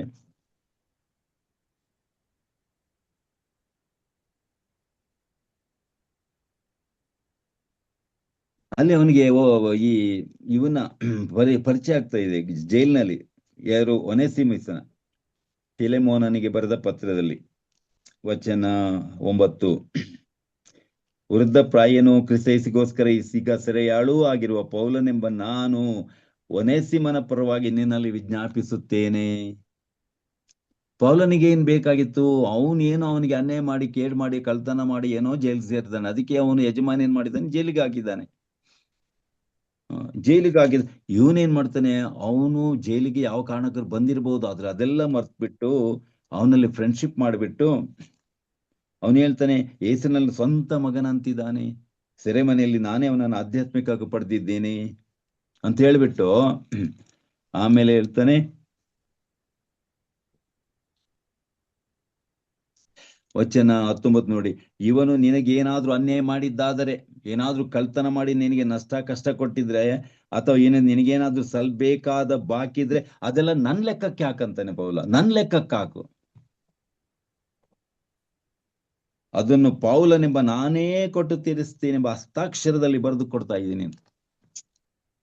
ಅಲ್ಲ, ಏನು ರೀ ಪೌಲನ ಒಂದು ಬದಲಾವಣೆ, ಒಂದು ಪರಿವರ್ತನೆ ಏನಂತ ಹೇಳಿದ್ರೆ, ಒಬ್ಬ ಕಳ್ಳ ಜೈಲಿಗೆ ಸೇರಿದ್ದಾನೆ, ಅವನು ಬಿಡುಗಡೆಗಾಗಿ ಪ್ರಯತ್ನ ಮಾಡ್ತಾ ಇರ್ತಾನೆ. ಮತ್ತು ಅವನು ಹೇಳ್ತಾ ಇದ್ದಾನೆ, ನೋಡು ನೀನು ಮನ್ಸು ಮಾಡಿದ್ರೆ ಇವತ್ತು ಇವನನ್ನು ಬಿಡುಗಡೆ ಮಾಡಬಹುದು. ಅವನು ಏನ್ ಕೊಡ್ಲಿಕ್ಕುಂಟು ನಾನು ಕೊಡ್ತೀನಿ, ನನಗೆ ಬಿಡುಗಡೆ ಮಾಡು, ನಾನ್ ಕೊಡ್ತೀನಿ, ನಾನು ಪೌಲ, ನಾನು ಆ ಕೈಯಲ್ಲೇ ಬರ್ದು ಕೊಡ್ತಾ ಇದ್ದೀನಿ ನಿನಗೆ. ಯಾರಾದ್ರೂ ನಾವ್ ಹೇಳ್ತೇವ? ನಾವು ಕಳ್ತನ ಮಾಡಿದಂಗೆ ಅವನ್ ಜೈಲಿಗೆ ಆಗ್ಲಿ, ಅವ್ನ ಶಿಕ್ಷೆ ಆಗ್ಲಿ, ಅವನಿಗೆ ಪನಿಷ್ಮೆಂಟ್ ಆಗ್ಬೇಕು, ಅವನು ಕಳ್ಳ ಅವನು. ಆದ್ರೆ ಪೌಲ ಹೇಳ್ತಾನೆ, ಅವನ್ ಕಳ್ಳನ, ಆ ಕಳ್ಳ ನಾನ್ ಕಳ್ತನ ಮಾಡಿದಾಗೆ ನನ್ ಲೆಕ್ಕಕ್ಕೆ ಹಾಕ್ರಿ, ಅವನಿಗೆ ಬಿಡುಗಡೆ ಕೊಟ್ರಿ ಅಂತ. ಅದಕ್ಕೆ ಹೇಳಿದ್ರೆ, ಇದು ಪವಿತ್ರಾತ್ಮ ಭರಿತ ವ್ಯಕ್ತಿಗಳು ಮಾತ್ರ ಮಾಡಬಹುದು. ಅಂತವ್ರು ಎಷ್ಟು ಪವಿತ್ರಾತ್ಮದಿಂದ ತುಂಬಿದ್ದಾರೆ ಅಂತ. ನಮಗೆ ಎಷ್ಟು ತಗ್ಗಿಸ್ಕೊಳ್ತಾರೆ, ಎಷ್ಟು ಅವಮಾನ ಬೇಕಾದ ಸಹಿಸ್ಕೊಳ್ತಾರೆ. ಅದಕ್ಕೆ ನಾವ್ ಹೇಳ್ತೇವೆ, ನಮ್ಮ ಯೇಸು ಸ್ವಾಮಿ ನೋಡಿ, ಅವ್ರು ದೇವ್ರಲ್ವಾ, ಅತ್ಯಂತ ಮಾನವನಾಗಿ ಲೋಕದಲ್ಲಿ ಅತ್ಯಂತ ಹೆಚ್ಚು ಶಕ್ತಿ, ಕೃಪೆ, ಆಶೀರ್ವಾದದಲ್ಲಿ ತುಂಬಲ್ಪಟ್ಟರಂದ್ರೆ ಜೀಸಸ್. ಅದಕ್ಕೆ ಒಂದ್ ಕಡೆ ಬೈಬಲ್ ವಾಕ್ಯ ಹೇಳ್ತದೆ, ಯೇಸುವಿಗೆ ಪವಿತ್ರ ಆತ್ಮ ಪೂರ್ಣ ಪ್ರಮಾಣದಲ್ಲಿ ಕೊಡಲಾಗಿದೆ, ಪೂರ್ಣ ಪ್ರಮಾಣದಲ್ಲಿ ಕೊಡಲಾಗಿದೆ ಯೇಸುವಿಗೆ. ಅದರಿಂದ ಯಾಕೆಂದ್ರೆ ಯೇಸುಸ್ವಾಮಿ ನೋಡಿ ಎಷ್ಟು ತಗ್ಗಿದ್ರು, ಅದಕ್ಕೆ ದೇವರು ಅವನ್ನ ಅಷ್ಟು ಮೇಲೆ ಕೆತ್ತಿದ್ರು. ಐಸಾಯ ಪ್ರವಾದಿ 42, 49, 53, 51 ಅಲ್ಲೆಲ್ಲ ನೋಡಿ, ಯೇಸುಸ್ವಾಮಿ ಸಫರಿಂಗ್ ಸರ್ವೆಂಟ್, ಬಾಧೆ ಪಡೋ ಸೇವಕ, ಗುಲಾಮ. ಅವ್ರು ದೇವರಾದ್ರೂ ಕೂಡ ಈ ಲೋಕದಲ್ಲಿ ದೇವರಾಗಿ ಬಂದ್ರ, ಸೂಪರ್ ಮ್ಯಾನ್ ಆಗಿ ಬಂದ್ರ? ಇಲ್ಲ. ಅದಕ್ಕೆ ಸಮಯ ನನ್ನಿಂದ ಕಲಿತ್ಕೊಳ್ಳಿ ಅಂತ ಯೇಸು ಯಾಕೆ ಹೇಳ್ತಾರೆ? ಬಟ್ ನಾವ್ ಎಲ್ಲ ಇದೆಲ್ಲ ಕಲಿಯಕ್ಕೆ ಹೋಗುದಿಲ್ಲ ಯೇಸ್ವಾಮಿಯಿಂದ. ನಮ್ಗೆ ಯಾಕೆ ಇನ್ಸಲ್ಟ್, ಅವಮಾನಗಳು ಯಾಕೆ ತಗ್ಬೇಕು? ಬೇರೆಯವರು ತಪ್ಪಿಗೆ ಯಾಕೆ ಪ್ರಾಯಶ್ಚಿತ್ತ ಮಾಡ್ಬೇಕು? ಯಾರಾದ್ರು ಮಾಡ್ಲಿಕ್ಕೆ ರೆಡಿ ಇದ್ದೇವ ನಾವು? ಬಟ್ ಎಲ್ಲ ಸಂತ ಭಕ್ತರು ಮಾಡ್ತಿದ್ರು. ನರಕಕ್ಕೆ ಹೋದ ಆತ್ಮಗಳಿಗಾಗಿ ಪ್ರಾಯಶ್ಚಿತ್ತ ಎಷ್ಟು ಜನ ಮಾಡ್ತಿದಾರೆ ಗೊತ್ತಾ ಸಂತ ಭಕ್ತರು? ಅವ್ರ ತಪ್ಪಿಗೆ ನರಕ ಹೋಗ್ತಾರೆ, ಹೋಗ್ಲಿ ಬಿಡ್ರಿ. ಇಲ್ಲ ದೇವರೇ, ಅವರಿಗೆ ನರಕ ಕೊಡ್ಬೇಡಿ, ನಾವು ಪ್ರಾಯಶ್ಚಿತ್ತ ಮಾಡ್ತೀವಿ, ಉಪವಾಸ ಮಾಡ್ತೀವಿ. ಈ ಜ್ಞಾನ ಎಲ್ಲ ಯಾರು ಕೊಡೋದು? ಹೋಲಿ ಸ್ಪಿರಿಟ್, ಪವಿತ್ರಾತ್ಮರಿ ಈ ಜ್ಞಾನ, ಕೃಪೆ, ಶಕ್ತಿ ಕೊಡೋದು. ಒಬ್ಬ ಶತ್ರುವಿಗೆ ಕ್ಷಮೆ ಕೊಡ್ಲಿಕ್ಕೆ, ಕೆಟ್ಟದ್ ಮಾಡ್ಲಿಕ್ಕೆ, ಅನ್ಯಾಯ ಮಾಡೋದಕ್ಕೆ, ಒಳ್ಳೇದ್ ಮಾಡ್ಲಿಕ್ಕೆ ಬಲ, ಶಕ್ತಿ ಪವಿತ್ರಾತ್ಮ ಕೊಡೋದು. ಬಟ್ ನಮ್ಗೆ ಅದೇ ನೋಡಿ, ಇದೆಲ್ಲ ನಮ್ಗೆ ಬೇಕಂತ ಅನ್ಸುವುದೇ ಇಲ್ವಲ್ಲ. ಅದಕ್ಕೆ ನಾವು ಪವಿತ್ರಾತ್ಮರಿಗೆ ನಾವು ಯಾಕೆ ಇಂಟ್ರೆಸ್ಟ್ ತೋರ್ಸಲ್ಲ ಅಂತ ಹೇಳಿದ್ರೆ, ಇದೆಲ್ಲ ಏನಕ್ಕೆ ಬೇಕು ನಮ್ಗೆ? ಯಾಕೆ ಸುಮ್ನೆ ಪವಿತ್ರಾತ್ಮರು ಬಂದ್ರೇನು ಬಿಟ್ರೇನೋ, ಇದೆಲ್ಲ ನಮ್ಗೆ ನಾವು ಮಾಡಲ್ಲಪ್ಪ. ನಾವು ಅವ್ರ ಮುಂದೆ ಅಷ್ಟು ಅವಮಾನ ಪಡೋದಾ? ಅವ್ರ ಮತ್ತೆ ನಾವಷ್ಟು ತಗ್ಗಿಕೊಳ್ಳೋದಾ? ಬೇಡಪ್ಪ, ಅವ್ರನ್ನೇ ತಗ್ಗಿಸ್ಕೋಬೇಕು, ನಾವು ಮೇಲೆ ಬರಬೇಕು. ನಮ್ಮನ್ನು ಪವಿತ್ರಾತ್ಮ ತಗ್ಗಿಸುವುದಾದ್ರೆ ಪವಿತ್ರಾತ್ಮರೇ ಬೇಡ ಅಂತಾರೆ. ಇಷ್ಟು ತಗ್ಗಿ ಬಗ್ಗೆ ನಡೆಯುದಂತಾದ್ರೆ ಪವಿತ್ರಾತ್ಮರೇ ಬೇಡ. ನಾವು ಬಹಳ ಮೈಮೆಯಿಂದ ಈ ಲೋಕದಲ್ಲಿ ಮೆರೆಯಬೇಕು ನಾವು. ಅದೇ ಪ್ರಾಬ್ಲಮ್ ಇವತ್ತು. ಪವಿತ್ರಾತ್ಮ ನೀವು ಏನೇ ಹೇಳಿದ್ರು ಕೂಡ, ಯೇಸ್ವಾಮಿ ಪವಿತ್ರಾತ್ಮ ತುಂಬಲ್ಪಟ್ರು, ಅವ್ರನ್ನ ಹಿಡಿದು ಪಡೆದು ಒಡೆದು ಶಿಲ್ಬೆ ಹಾಕಿ ಕೊಂದಾಕಿ, ಅಯ್ಯೋ ಪವಿತ್ರಾತ್ಮ ಸಿಕ್ಕಿದ ವ್ಯಕ್ತಿಗಳ ಗತಿ ಆತರ ಆದ್ರೆ ನಮ್ಗೆ ಯಾಕೆ ಪವಿತ್ರಾತ್ಮರು? ಪುರೇರಿ ಇವ್ರಿಗೆ ಆಧ್ಯಾತ್ಮಿಕ ವಿಷಯಗಳೇ ಗೊತ್ತಿರುವುದಿಲ್ಲ. ಆಧ್ಯಾತ್ಮಿಕ ವಿಷಯಗಳ ಈ ವಿಷಯನೇ ಗೊತ್ತಾಗಲ್ಲ. ಯಾಕೆಂದ್ರೆ ಅದು ಕಂಪ್ಲೀಟ್ ಡಿಫ್ರೆಂಟ್ ಸ್ಟೇಟ್. ಅದು ಒಂದು ಅಂತಸ್ತೇ ಬೇರೆ. ಅದು ನಾವು ಒಂದು ಬೇರೆ ಅಂತಸ್ತಿನಲ್ಲಿದ್ದು ಇನ್ನೊಂದು ಅಂತಸ್ತಿನ ಬಗ್ಗೆ ಚಿಂತನೆ ಮಾಡ್ಲಿಕ್ಕೆ ಆಗೋದೇ ಇಲ್ಲ. ಗೊತ್ತಾಯ್ತಲ್ಲ ನಮಗೆ? ಅದು ಅನುಭವಿಸಿದ್ರೆ ಮಾತ್ರ ಗೊತ್ತಾಗುತ್ತೆ ಹೊರತು ಬರೀ ಚಿಂತನೆಯಲ್ಲಿ. ಈಗ ನಾವು ಉದಾಹರಣೆಗೆ ಹೇಳುದಾದ್ರೆ ಆಕಾಶ, ಯಾರೋ ಕೇಳ್ತಾರೆ ಆಕಾಶ ಹೇಗಿದೆ ಅಂತ. ಒಬ್ಬ ಕುರುಡ ಆಕಾಶ ಹೇಗಿದೆ? ಹಾಗೆ ನೀಲಿ ಬಣ್ಣ ಹೇಗಿದೆ? ನೀಲಿ ಬಣ್ಣ ಹೆಂಗೆ ವಿವರಿಸ್ತೀರಾ ನೀವು? ಒಬ್ಬ ಕಾಣದವನಿಗೆ ನೀಲಿ ಬಣ್ಣ ಅಂತ ಹೆಂಗೆ ವಿವರಿಸ್ತೀರಾ ನೀವು?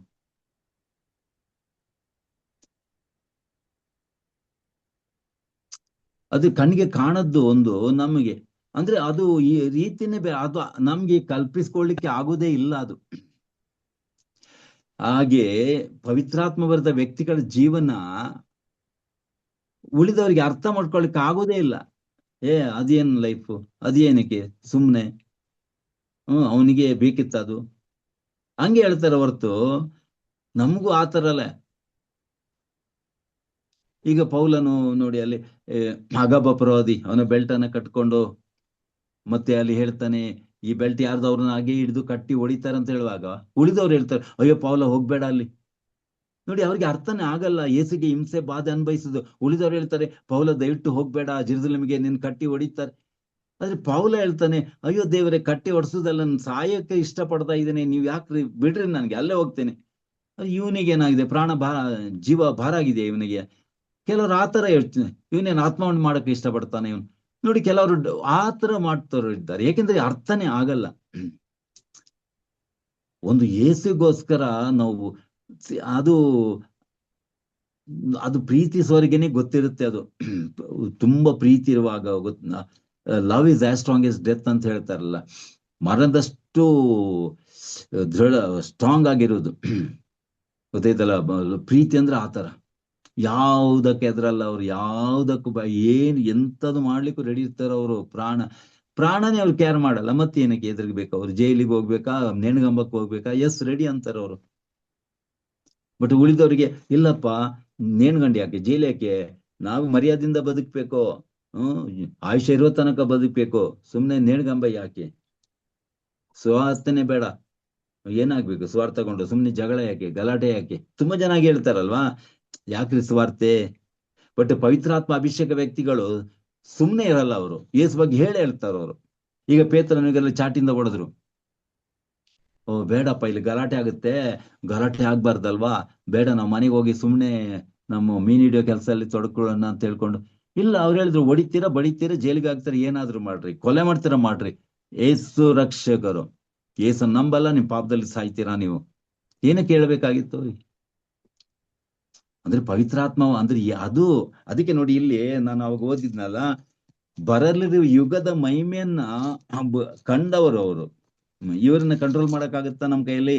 ಒಮ್ಮೆ ಜ್ಞಾನೋದಯನ ಪಡೆದು, ಅದು ನಮ್ಗೆ ಬೇಕು. ಬರೇ ಸುಮ್ನೆ ಪವಿತ್ರಾತ್ಮ ಯಾಕೆ ಬೇಕಂತ ಗೊತ್ತಿಲ್ಲ ಕೆಲವರಿಗೆ. ಪವಿತ್ರಾತ್ಮದ ನಮ್ಮಲ್ಲಿ ನಾವು ಎಂಥ ಒಂದು ಜೀವನ ನಮ್ಮಲ್ಲಿ ಪರಿವರ್ತನೆ ಹೊಂದುತ್ತದೆ, ಮತ್ತು ಎಂಥ ಒಂದು ಈ ದೇವರು ಎಂಥ ಜೀವನದಿಂದ ಬಯಸುತ್ತಾರೆ, ಅದು ಇಂಪಾರ್ಟೆಂಟ್. ಆಕ್ಚುಲಿ ದೇವ್ರು ನಮ್ಮಿಂದ ಏನು ಆಸೆ ಪಡ್ತಾರೆ, ಏನು ಬಯಸುತ್ತಾರೆ, ಅದು ನಾವು ತಿಳ್ಕೊಳ್ಬೇಕಾದದ್ದು. ಅದಕ್ಕೆ ಪೌಲ್ ಹೇಳ್ತಾನೆ ಇಬ್ರಿ 6:4, ಒಮ್ಮೆ ಜ್ಞಾನೋದಯ ಪಡೆದು ಸ್ವರ್ಗೀಯ ಅರದಾನಗಳನ್ನು ಆಸ್ವಾದಿಸಿ. ಈ ಸ್ವರ್ಗದ ವರದ ಕಣ್ಣಿ ಕಾಣ್ತಾವುಗಳು, ಕಾಫಿ, ಟೀ ಅಥವಾ ಏನಾದ್ರೂ ಒಳ್ಳೆಯ ಪಾನೀಯಗಳೆಲ್ಲ, ಕೂಲ್ ಡ್ರಿಂಕ್ಸ್, ಇದೆಲ್ಲ ನಮ್ಗೆ ಶರೀರಕ್ಕೆ ಅನುಭವ ಆಗ್ತದೆ. ಉಳಿದದೆಲ್ಲ ಸ್ವರ್ಗ ಅನುಭವ ಆಗ್ತದ? ಈ ಪರಂಪ್ರಸಾದ ತಗೊಂಡ್ರೆ ನಿಮ್ಗೆ ಏನಾದ್ರೂ ಅನುಭವ ಆಗುತ್ತಾ? ಒಂದು ನೀವು ಚಾಕ್ಲೇಟ್ ತಿಂದ್ರೆ ನೋಡಿ, ಚಾಕ್ಲೇಟ್ ತಿಂದ್ರೆ ಆಗುವಂತ ಖುಷಿ ಒಂದು ಪರಂಪ್ರಸಾದದಲ್ಲಿ ಆಗುತ್ತಾ? ಒಬ್ಬ ಅವಿಶ್ವಾಸಿಗಳಿಗೆ 2 ಕೊಡ್ರಿ ನೀವು, ಗೊತ್ತಿಲ್ಲದವನಿಗೆ, ಅವಿಶ್ವಾಸಿಗಳಿಗೆ ಪರಂಪ್ರಸಾದ ಕೊಡಿ, ಒಂದು ಚಾಕ್ಲೇಟ್ ಕೊಡಿ, ನಿಜವಾದ ಪರಂಪ್ರಸಾದ ಕೊಡಿ ಬೇಕಾದ್ರೆ. ಅಥವಾ ತಕೊಂಡು ಹತ್ರ ಕೇಳಿ. ನನ್ಗೆ ನೋಡಿ, ನಾವು ಅವರಿಗೆ ತುಂಬಾ ಜನರಿಗೆ ಸಿಗ್ತಾರೆ ನಮಗೆ, ನಾವು ಅವರಿಗೆ ಜಪ ಹೇಳಬೇಕಾದ್ರೆಲ್ಲ ಹೇಳ್ತಾರೆ, ನಾವು ಪರಮಪ್ರಸಾದ ಬಗ್ಗೆ ಹೇಳುವಾಗ, ಹೌದು ಹೌದು ಗುರುಗಳೇ, ನಾನು ಸಣ್ಣ ಹುಡುಗನಾಗಿ ಬೇಕಾದ್ರೆ ತಗೊಂಡಿದ್ದೆ, ನಮ್ಗೆ ಗೊತ್ತಿರ್ಲಿಲ್ಲ ತಗೋಬಾರ್ದಂತ ಅಂತ ಹೇಳ್ತಾರೆ ಅವರು. ಮತ್ತೆ ಅದು ಏನೊಂದು ಚಪ್ಪೆ ಚಪ್ಪೆ, ಅದ್ರಲ್ಲಿ ಎಂಥದ್ದು ಟೇಸ್ಟ್ ಇರ್ಲಿಲ್ಲ ಅಂತ ಹೇಳ್ತಾರೆ. ಟೇಸ್ಟ್ ಅಂತ ಇರ್ಲಿಲ್ಲ. ಪ್ರಿಯ, ಸ್ವರ್ಗದ ವರದಾನಗಳು ಆ ತರನೇ, ನಿಮಗೆ ಶರೀರಕ್ಕೆ ಟೇಸ್ಟ್ ಕೊಡಲ್ಲ ಅವುಗಳು. ಅದಕ್ಕಿಂತ ಒಂದು ಚಾಕ್ಲೇಟ್, ₹1 ಚಾಕ್ಲೇಟ್ ಟೇಸ್ಟ್ ಇರುತ್ತೆ. ಇದು ಪರಮಪ್ರಸಾದ ಅಂತ ಹೇಳಿದ್ರೆ ಬೆಲೆ ಕಟ್ಟಲಾಗದ್ದು ಕೋಟಿ ಕೋಟಿ ಕೋಟಿ ಕೋಟಿ ಡಾಲರ್ಗಳು, ಅಥವಾ ಟನ್ ಬೆಳ್ಳಿ ಬಂಗಾರ ಮುತ್ರ ವೈದ್ಯರುಗಳು ಕೊಟ್ಟರು ಕೂಡ ಸಿಗದ್ದು. ಏಸಿನ ಶರೀರಕ್ತ ದೇವರ ಶರೀರ, ದೇವರೇ ಅದು ಪರಮಪ್ರಸಾದ ಅಂದ್ರೆ. ಆದ್ರೆ ಅದನ್ನು ಕೊಟ್ರೆ ಯಾರಿಗಾದ್ರೂ ಅಯ್ಯೋ ಎಂತಾದ್ರೂ ಇದು ಅಂತ ಅದ್ಭುತವಾದದ್ದು ಏನ್ರಿ ಅಂತ ಕೇಳ್ತಾರೆ. ಏನ್ ಚಪ್ಪೆ ಚಪ್ಪೆ ಎಂತರಿ ಇದು, ಅದೇನು ಚಾಕ್ಲೇಟೇ ಪರವಾಗಿಲ್ಲ ಅಂತಾರೆ. ಅದಕ್ಕೆ ಹೇಳ್ತೀವಿ, ಸ್ವರ್ಗೀಯ ವರದಾನಗಳನ್ನ ಆಸ್ವಾದಿಸಿ, ಒಮ್ಮೆ ಜ್ಞಾನೋದಯನ ಪಡೆದು ಸ್ವರ್ಗೀಯ ವರದಾನಗಳನ್ನು ಆಸ್ವಾದಿಸಿ ಪವಿತ್ರಾತ್ಮರ ಸಹಭಾಗಿಯಾಗಿ ದೇವರ ವಾಕ್ಯದ ಸವಿಯುಂಡು ಬರಲಿರುವ ಯುಗದ ವೈಭವ ಮನಗೊಂಡು. ಏನ್ ಅದ್ಭುತವಾಗಿ ಬರೀತಾನೆ ಸಂತ ಪೌಲ. ಬರಲಿರುವಂತ ಯುಗದ, ಮುಂದೆ ಬರುವ ಯುಗದ ವೈಭವ ಮನಗೊಂಡು. ಅನಂತರ ವಿಶ್ವಾಸ ಭ್ರಷ್ಟನಾದ್ರೆ, ಆಕ್ಚುಲಿ ಅಂತರ ವಿಶ್ವಾಸ ಭ್ರಷ್ಟ ಆಗ್ಲಿಕ್ಕೆ ಸಾಧ್ಯನೇ ಇಲ್ಲ. ಒಂದು ವೇಳೆ ಆದ್ರೆ ಅವ್ರಿಗೆ ರಕ್ಷಣೆ ಇಲ್ಲ, ಗೊತ್ತೈತಲ್ಲ. ಯಾಕೆಂದ್ರೆ ಶೋಧನೆಗಳು, ಸೈತಾನ ಅಷ್ಟು ಪಾಪುಲ್ ಆಗಿದ್ದಾನೆ, ಅಷ್ಟು ರೀತಿಯಲ್ಲಿ ಅವನು ಶೋಧನೆ ಕೊಡ್ಲಿಕ್ಕೆ, ಅವನಿಗೆ ಅಂತೂ ಕುತಂತ್ರಿ, ಅವನು ತಂತ್ರಜ್ಞಾನ ಉಳ್ಳವನು. ಯಾಕೆಂದ್ರೆ ಅವನಿಗೆ ಬೈಬಲ್ ಏನ್ ಹೇಳ್ತಾ ಇದೆ, ಪರಿಪೂರ್ಣ ಜ್ಞಾನಿ ಅಂತ. ನಮ್ಗೆ ಮನುಷ್ಯರಿಗೆ ಯಾರು ಕೂಡ ಬೈಬಲ್ ಹೇಳೋದಿಲ್ಲ ನೀವು ಪರಿಪೂರ್ಣ ಜ್ಞಾನಿಗಳು ಅಂತ. ಬಟ್ ಲೂಸಿಫೆರನ ವಿಷಯದಲ್ಲಿ, ಸೈತಾನ ವಿಷಯದಲ್ಲಿ ಬೈಬಲ್ ಹೇಳ್ತಾ ಇದೆ, ಎಸೆಕಿಯೇಲ್ ಪ್ರವಾದಿಗಂತ 28ರಲ್ಲಿ, ನೀನು ಪರಿಪೂರ್ಣ ಸುಂದರ ಮತ್ತು ಪರಿಪೂರ್ಣ ಜ್ಞಾನಿ, ತ್ರಿಕಾಲ ಜ್ಞಾನಿ ಅವನು, ಪರಿಪೂರ್ಣ ಜ್ಞಾನಿ, ಪರ್ಫೆಕ್ಟ್ ನಾಲೆಜ್ ಉಳ್ಳವನು ಅವನು. ಅದರಿಂದ ಅವನಿಗೆ ನಮ್ಮಲ್ಲಿ ಪಾಪಕ್ಕೆ ಏಕೆ ಕೆಡವಬೇಕಂತ, ನಾವು ಎಷ್ಟೋ ಸ್ವರ್ಗ ರಾಜ್ಯದ ಅನುಭವ ಪಟ್ರು ಕೊಟ್ರು ಕೂಡ ನಮ್ಮನಿಗೆ ಪಾಪದಲ್ಲಿ ಕೆಡವಿ ಹಾಕ್ಬೇಕಂತ ಹೇಳ್ಕೊಂಡು ಅವನಲ್ಲಿ ಬೇಕಾದಷ್ಟು ತಂತ್ರ ಕುತಂತ್ರಗಳಿವೆ ಸೈತಾನ್ನಲ್ಲಿ. ಅದಕ್ಕೆ ಹೇಳ್ತೀವಿ, ನಾವು ಎಷ್ಟು ಕೇರ್ಫುಲ್ ಆಗಿರ್ಬೇಕಂತ ಹೇಳಿದ್ರೆ,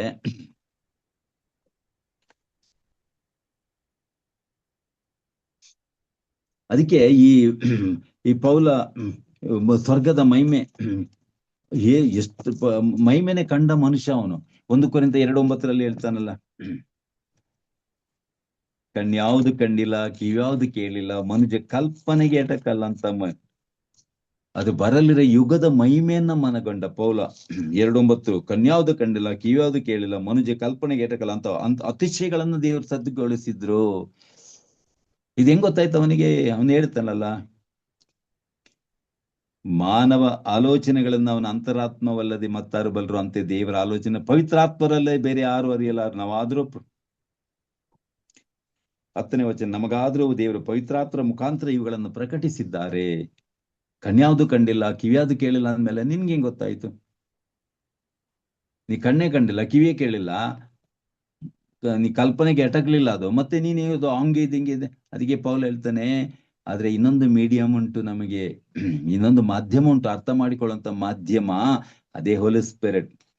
ಈ ನಮಗಾದ್ರೂ ದೇವರು ಪವಿತ್ರಾತ್ಮರ ಮುಖಾಂತರ ಇವುಗಳನ್ನ ಪ್ರಕಟಪಡಿಸಿದ್ದಾರೆ ಅಂತ ಪೌಲ್ ಹೇಳ್ತಾನೆ, ಹೋಲಿ ಸ್ಪಿರಿಟ್ ಮುಖಾಂತರ. ಅದಕ್ಕೆ ಅವ್ರಿಗೆ ಏನ್ ಗೊತ್ತಾ, ಈ ಲೋಕದ ಕಷ್ಟನೇ ಅನ್ಸಿಲ್ಲ. ಯಾವ ಅನ್ಯಾಯ, ಯಾವತ್ತು ಹಿಂಸೆ, ನೋವು, ಸಂಕಟಗಳು ಅಥವಾ ಅವಮಾನಗಳು ಅವರಿಗೆ ಅದು ಅವಮಾನ ಅನ್ಸುವುದೇ ಇಲ್ಲ. ಯಾಕೆಂತ ಹೇಳಿದ್ರೆ ಅವರ ಹೃದಯ ಅಂತ ಸ್ವರ್ಗೀಯ ಮಹಿಮೆಯಿಂದ, ಆಶೀರ್ವಾದದಿಂದ, ಸಂತೋಷದಿಂದ ತುಂಬಿದಂಥದ್ದು. ಗೊತ್ತಿದ್ದಲ್ಲ. ಹಾಗೆ ಆ ಪವಿತ್ರಾತ್ಮರ ಅಭಿಷೇಕ ಅಂದ್ರೆ ಆತರ ಶಿಷ್ಯರಿಗೆಲ್ಲ ಆಗ್ಬೇಕದು. ಆಗ್ಬೇಕಾದ್ರೆ ತಗ್ಬೇಕು. ಇದು ಏನ್ ಗೊತ್ತಾ, ನಾವು ನಮ್ಗೆ ಹೇಳಕ್ಕಾಗಲ್ಲ ಹೇಗೆ ಅಂತ ಹೇಳಿ. ಮೊಟ್ಟೆ ಮೊದಲು ಬಂದದ್ದ, ಕೋಳಿ ಮೊದಲು ಬಂದಿದ್ದ ಅಂತ ಹೇಳಿದ್ರೆ, ಈಗ ಯಾವ್ದು ಮೊದಲು ಬಂತೆ, ಮೊಟ್ಟೆನ ಕೋಳಿನ ಮೊಟ್ಟೆನ ಅಂತ. ಕೋಳಿ ಇಲ್ದಿದ್ರೆ ಮೊಟ್ಟೆ ಇಲ್ಲಿ ಬರ್ತದೆ, ಮೊಟ್ಟೆ ಇಲ್ದೆ ಮರಿ ಹಿಂಗ್ ಬರುತ್ತೆ. ಅದಕ್ಕೆ ಕನ್ಫ್ಯೂಸ್ ಆಗ್ಬಿಡುತ್ತೆ. ಹಾಗೆ ಪ್ರಿಯರೇ, ನಾವು ತಗ್ಗಲ್ಪಟ್ಟಿಂದ ಪವಿತ್ರಾತ್ಮ ಸಿಗ್ತಾರ, ಪವಿತ್ರಾತ್ಮ ಸಿಕ್ಕಿಂದ್ರೆ ತಗ್ಗಲ್ಪಟ್ಟಾಗ. ಅದು ಕೋಳಿ ಮೊದಲು ಬಂತ, ಮೊಟ್ಟೆ ಮೊದಲು ಬಂತ ಹೇಳೋದ ಹಾಗೆ. ಆದ್ರಿಂದ ತಗ್ಗಲ್ಪಟ್ಟಿದ್ರಿಂದ ಪವಿತ್ರಾತ್ಮ ನಮ್ಗೆ ಸಿಗ್ತಾರೋ, ಅಥವಾ ನಾವು ಪವಿತ್ರಾತ್ಮ ಸಿಕ್ಕಿದ್ರಿಂದ ತಗ್ಗಲ್ಪಡ್ತೇವೋ, ಅದು ಸೈಮಲ್ಟೇನಿಯಸ್, ಅದು ಏಕಕಾಲದಲ್ಲಿ ನಡೆಯುವಂಥದ್ದು. ಅದು ಗೊತ್ತೈತಲ್ಲ, ಜೊತೆಗೆ ನಡೆಯುವಂಥದ್ದು. ಅದರಿಂದ ಅಲ್ಲಿ ಮೊದಲು ಹಿಂದೆ ಅಂತ ನಾವು ತಿಳ್ಕೊಳ್ಳೋದಲ್ಲ. ಪವಿತ್ರಾತ್ಮ ಸಿಕ್ಕಿದ ಅಂತಲೇ ನಾವು ಕಾರ್ಯಕ್ಕೆ ಇಳಿಬೇಕು. ಪವಿತ್ರಾತ್ಮ ಸಿಕ್ಕಿದ್ದಾರೆ ಅಂತ ಕಾರ್ಯಕ್ಕೆ ಇಳಿಬೇಕು ನಾವು. ಪೌಲಂತರ ಅಥವಾ ಸಂತ ಭಕ್ತರ, ಮದತೇರಿದ ಮುಂತವರೆಲ್ಲ ಹೆಂಗ್ ಜೀವನ ಮಾಡಿದ್ರು, ಡಿಟ್ಟು ಜೀಸಸ್ ತರ. ಪೌಲ ಹೇಳ್ತಾನೆ, ಅದನ್ನೆಲ್ಲ ನಾನು ಯೇಸುವಿಂದ ಕಲ್ತಿದ್ದೀನಂತ. ಅವನು ಫಿಲಿಪ್ಪಿ ಪತ್ರದಲ್ಲಿ ಹೇಳ್ತಾನಲ್ಲ ನೋಡಿ, ನಾನು ಫಿಲಿಪ್ಪಿ 4 ನಾನು ಯಾವುದೋ ಕೊರತೆ ನಾನು ಯಾವ ಸ್ಥಿತಿಯಲ್ಲಿದ್ರು ತೃಪ್ತಿಯಿಂದಿರಲು ಕಲಿತುಕೊಂಡಿದ್ದೇನೆ. ಹ್ಯಾಪಿಯಾಗಿರುವಾಗ ಕಲ್ತ್ಕೊಂಡಿದ್ದೆ. ಯಾರು ಕಲ್ಸಿದ್ದು? ಜೀಸಸ್. ಜೈಲ್ನಲ್ಲಿರಲಿ, ಸೆರೆಮನೆಯಲ್ಲಿರಲಿ, ಅಥವಾ ನೇಣುಗಂಬಕ್ಕೆ ಹಾಕಿರ್ಲಿ, ನಾನು ಕಂಫರ್ಟೇಬಲ್ ಆಗಿದ್ದೇನೆ, ಯಾವ ಟೆನ್ಷನ್ ಇಲ್ಲ.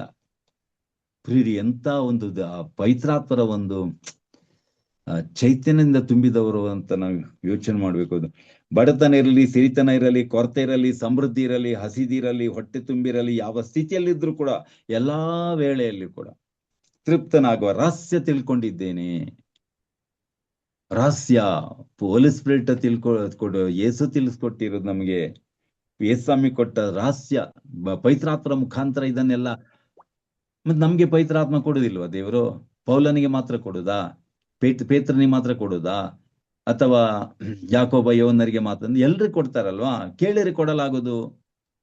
ದೇವ್ರು ಯಾರಿಗೂ ಕೊಡಲ್ಲ ಅಂತ ಹೇಳುದಿಲ್ಲ. ಮತ್ತೆ ಲೂಕ 11:13 ಹೇಳ್ತಾರೆ, ಕೆಟ್ಟವರಾದ ನೀವು ಮಕ್ಕಳಿಗೆ ಒಳ್ಳೆ ಪದ ಕೊಡ್ತಾರೆ, ಅಷ್ಟು ಮೇಲಾಗಿ ದೇವ್ರು ಕೇಳೋರಿಗೆ ಪವಿತ್ರಾತ್ಮ ಕೊಡ್ತಾರೆ ಅಂತ. ಯಾರಾದ್ರೂ ಮಕ್ಕಳು ರೊಟ್ಟಿ ಕೇಳಿದ್ರೆ ತಗೋ ಮಗನಿಂದ ಕಲ್ ಕೊಡ್ತೇವಾ?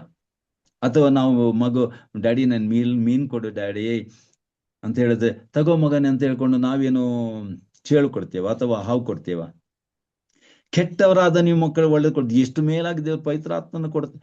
ಅಂದ್ರೆ ದೇವರು ಎಷ್ಟು ಆಸೆ ಪಡ್ತಾರೆ ಕೊಡ್ಲಿಕ್ಕೆ ಪವಿತ್ರ, ಮತ್ತು ನಾವು ಹೊಂದಿಕೊಳ್ಳಲ್ಲ ಅಂತ ಹೇಳಿದ್ರೆ ಯಾರ್ ತಪ್ಪು?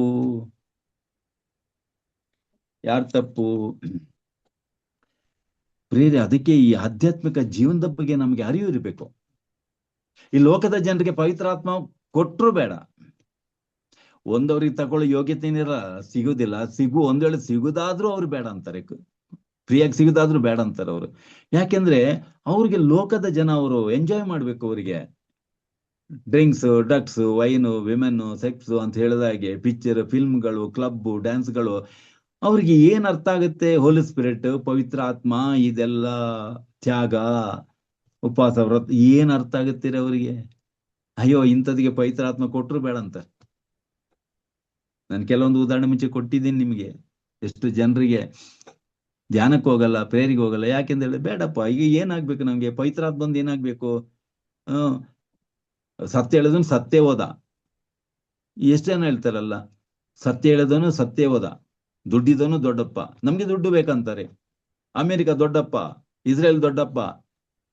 ರೀ, ಯಾವ ಮಠಕ್ಕೆ ಹೋಗ್ತಾ ಇದ್ರಿ ಇವರು? ಅಂತ ದುಡ್ಡು ಬೇಕಾಯ್ರಿ ನಮ್ಗೆ? ಅಮೇರಿಕ ಅಮೇರಿಕ ಅಂತ ಇವತ್ತು ಯಾವ ಮಟ್ಟಕ್ಕೆ ಇಳಿದಿದೆ ಅಂತ ಹೇಳಿದ್ರೆ, ಜಗದ್ಗುರುಗಳು ಪಾಪ ಬಾಯಿ ಬಿಟ್ಟು ಹೇಳಿದ್ದಾರೆ, ಇಂಥ ಯುದ್ಧಗಳು ನಮ್ಗೆ ಬೇಕೆಂದ್ರೆ ಅಮೆರಿಕ. ಟ್ರಂಪ್ ಹೆಂಗ್ ಮಾತಾಡಿದ ಪೋಪ್ ಸ್ವಾಮಿಯರಿಗೆ, ಅಹಂಕಾರದ ಮದ ಅವರಿಗೆ. ಅದಕ್ಕೆ ನಾನು ಹೇಳ್ತಿರೋದು, ಕಲಿತದ್ದು ದುಡ್ಡು. ನಾವು ಅಮೆರಿಕ ಅಮೆರಿಕ ಅಂತ ಓಡ್ತೀವಿ, ಇಂಗ್ಲೆಂಡ್ ಅಮೆರಿಕ ಇಸ್ರೇಲ್, ಏನ್ ಕಲೀಲಿಕ್ಕೆ ಸಿಗುತ್ತೆ ಅಲ್ಲಿ? ಎಷ್ಟು ಡೇಂಜರ್ ಅಲ್ವಾ? ದುಡ್ಡಿಗೋಸ್ಕರ ಹೋಗ್ಬೇಕು ಹೊರತು ಮತ್ತೆ ಅಲ್ಲಿ ಏನು ಆ ದುಡ್ಡು ಕೂಡ ಅಂತ ದುಡ್ಡು ಬೇಕಾ ನಮ್ಗೆ? ಈಗ ಅಮೆರಿಕದ್ದೇ ನೋಡಿ, ಪಾಠ ನೋಡಿ, ಎಷ್ಟು ಅಮಾಯಕರನ್ನು ಕೊಲ್ತಾರೆ. ಯಾರ ಕಾರಣ? ಟ್ರಂಪ್ ನಾಳೆ ಯಾವ ನರಕಕ್ಕೆ ಹೋಗ್ಬೇಕಾಗುತ್ತೆ. ಅದಕ್ಕೆ ಪೋಪ್ ಹೇಳಿದ್ರು, ಸುಮ್ನೆ ಹೋಗ್ಬಿಟ್ಟು ಅಲ್ಲಿ ಪ್ರತಿಭಟನೆ ಏನೋ ಮಾಡ್ತಾ ಇರ್ತಾರೆ, ಅವ್ರ ಮೇಲೆ ಬಾಂಬ್ ಹಾಕ್ತಿರಲ್ಲ ನೀವು. ಅವ್ರದ್ದು ಏನ್ ತಪ್ಪುಂಟು? ನ್ಯಾಯ ಬೇಕಂತ ಕೇಳಕ್ ಹೋಗ್ತಾರೆ, ಅವ್ರನ್ನ ಬಾಂಬ್ ಹಾಕ್ತೀರಾ ನೀವು? ಶತ್ರುಗಳನ್ನು ಕ್ಷಮೆ ಕೊಡು, ವೈರಿಗಳಿಗೆ ಪ್ರೀತಿ ಕೊಡು ಅಂತ ಬೈಬಲ್ ಹೇಳ್ತಿರ್ಬೇಕಾದ್ರೆ ಬಾಂಬ್ ಹಾಕದಂತ ಹೇಳಿದ್ರೆ ಯಾವ ಧರ್ಮ? ಅವ್ರು ಕ್ರಿಶ್ಚಿಯನ್ಗಳಾಗಾದ್ರೆ ಎಲ್ಲಿಂಟು ಪವಿತ್ರಾತ್ಮ ಜ್ಞಾನ? ಅದಕ್ಕೆ ನಾವು ಹೇಳ್ತೇವೆ, ಈ ಲೋಕದ ಸಿರಿ ಸಂಪತ್ತು, ಜ್ಞಾನ, ಬೋದು ಬರ ನಮ್ಮನ್ನ ಕುರುಡು ಮಾಡಿ ಹಾಕ್ತದೆ, ಫುಲ್ ಬ್ಲೈಂಡ್ ಮಾಡಿ ಹಾಕುತ್ತೆ ನಮ್ಮನ್ನ. ಅದಕ್ಕೆ ನಾ ಹೇಳ್ತಿರೋದು, ಏಸಮಯ ಅದಕ್ಕೆ ಹೇಳಿದಾರಲ್ಲ, ಅಪ್ಪ ನಿನಗೆ ಸ್ತೋತ್ರ, ಬಲ್ಲವರಿಂದ ಮರೆ ಮಾಡಿದ್ದಿ, ಬಲ್ಲವರಿಂದ. ಲೂಕನ ಸ್ವಾರ್ಥಿಯಲ್ಲಿ ಏಸಮ ಹೇಳ್ತಾರಲ್ಲ ನೋಡ್ರಿ. ಅದಕ್ಕೆ ನಾವು ಹೇಳ್ತಿರೋದು, ಅಮೆರಿಕ ಇಸ್ರಾಯೇಲ್ ಇವತ್ತು ಮಾಡ್ತಿರೋದು ಏನು? ಇಂಥ ಇಂಥ ಜ್ಞಾನ ನಮ್ಗೆ ಬೇಕಾ? ಇಂಥ ದುಡ್ಡು ಅಹಂಕಾರ ಬೇಕೆಂದ್ರಿ?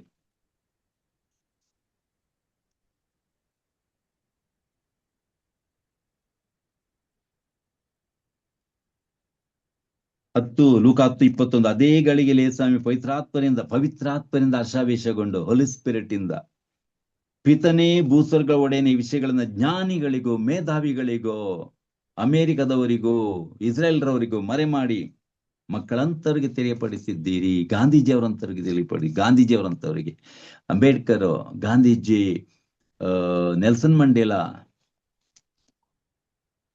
ಗೊತ್ತೈತಲ್ಲ, ಇವರೆಲ್ಲ ಬಾಂಬು ತನ್ನ ಮೇಲೆ ಬೇಕಾದ್ರೆ ಹಾಕಿಸ್ಕೊಳ್ತಾರೆ. ಮಹಾತ್ಮ ಗಾಂಧೀಜಿ ಅವರೆಲ್ಲ, ಮದರ್ ತೆರೇಸಾ, ನಮ್ಮ ಸಂತ ಭಕ್ತರೆಲ್ಲ ಬಾಂಬ್ ಹಾಕಿಸ್ಕೊಳ್ತಾರೆ. ಬಾಂಬ್ ಹಾಕಲ್ಲ, ಹಾಕಿಸ್ಕೊಳ್ತಾರೆ. ಯಾಕೆ ಹಾಕಿಸ್ಕೊಳ್ತಾರೆ ಅಂತ ಹೇಳಿದ್ರೆ, ರಕ್ಷಣೆ ಜೀಸಸ್ ಕೊಡ್ತಾರೆ ನಮ್ಗೆ. ಕೀರ್ತನ ಪರಾತ್ಪರನ ಮರೆಯೋಕೆ ಸರ್ವಶಕ್ತನ ಆಶ್ರಯದಲ್ಲಿ ಸುರಕ್ಷಿತನಾಗಿರ್ತಾನೆ. ಅದು ಇದರಲ್ಲಿ ಅಲ್ಲ, ಬಂಕರ್ಗಳಲ್ಲಿ ಅಲ್ಲ. ಇವನು ಇದ್ರದ್ದು ಇರಾನಿದ್ದವನು ಅಡಗಿಕೊಂಡ ಎಷ್ಟು ಆಳದಲ್ಲಿ ಬಂಕರ್ನಲ್ಲಿ, ಅಲ್ಲಿ ಬಾಂಬೋಗಿ ಬಿದ್ದಿಲ್ವಾ? ಅಡಗಿಕೊಳ್ಳೋ ತಾಣ ಎಲ್ಲಿ? ಯಾರನ್ನು ಬಿಟ್ಟ? ಸದ್ದಾಂ ಹುಸೇನ್ ಎಲ್ಲಿ ಅಡಕೊಂಡಿದ್ದ? ಇವನು ಇರಾನ್ನ ಅವನು ಕೊಮೇನಿ ಎಷ್ಟು ಆ ಪಾತಾಳದಕ್ಕೆ ಅಡಗಿಕೊಂಡಿದ್ದ? ಬಾಂಬ್ ಅಲ್ಲೂ ಐತಲ್ವಾ? ಅದಕ್ಕೆ ನಾವು ಹೇಳ್ತಿರೋದು, ನಮ್ಮ ಮೇಲೆ ಬಾಂಬ್ ಬೀಳಿರಿ, ಜೀಸಸ್ ರಕ್ಷಣೆ ಕೊಡ್ತಾರೆ ನಮ್ಗೆ. ಅಪ್ಪ, ನಮ್ ಜೀಸಸ್ ಮಹಿಮೆ ಗೊತ್ತಾ? ಆದ್ರಿಂದ ನಾವು ಯಾರ ಮೇಲೆ ಬಾಂಬ್ ಹಾಕಿಸ್ಕೊಳ್ತೇವೆ, ಬೇಕಾದ್ರೆ ಬಾಂಬ್ ಹಾಕಲ್ಲ. ಮತ್ತೆ ಅಮೆರಿಕ ಏನ್ ಕ್ರಿಶ್ಚಿಯನ್ ರಾಷ್ಟ್ರ? ಅದು ಇಸ್ರೇಲ್ ಏನು ದೇವರು ಆರಿಸಲ್ಪಟ್ಟಂತ ಜನಾಂಗ. ಇವತ್ತು ಆ ಜ್ಞಾನ ಎಲ್ಲೋಗಿದೆ ಅವರಿಗೆ? ಯಾಕೆ ಆ ಜ್ಞಾನ ಮರೆಯಾಗಿದೆ? ಮತ್ತೆ ಆ ಅಮೆರಿಕಕ್ಕೆ ಇಸ್ರೇಲ್ಗೆ ನಾವು ಓಡ್ತೀವಲ್ಲ, ಎಷ್ಟು ನಾವು ಕೇರ್ಫುಲ್ ಆಗಿರ್ಬೇಕು, ಎಚ್ಚರಿಕೆಯಿಂದಿರ್ಬೇಕ್ರಿ. ದೇವರೇ, ಪವಿತ್ರಾತ್ಮದಿಂದ ತುಂಬಿದ ವ್ಯಕ್ತಿಗಳು ಎಂತ ಶತ್ರುಗಳನ್ನು ಬಾಂಬ್ ಹಾಕ್ತಾರ ಅವರು.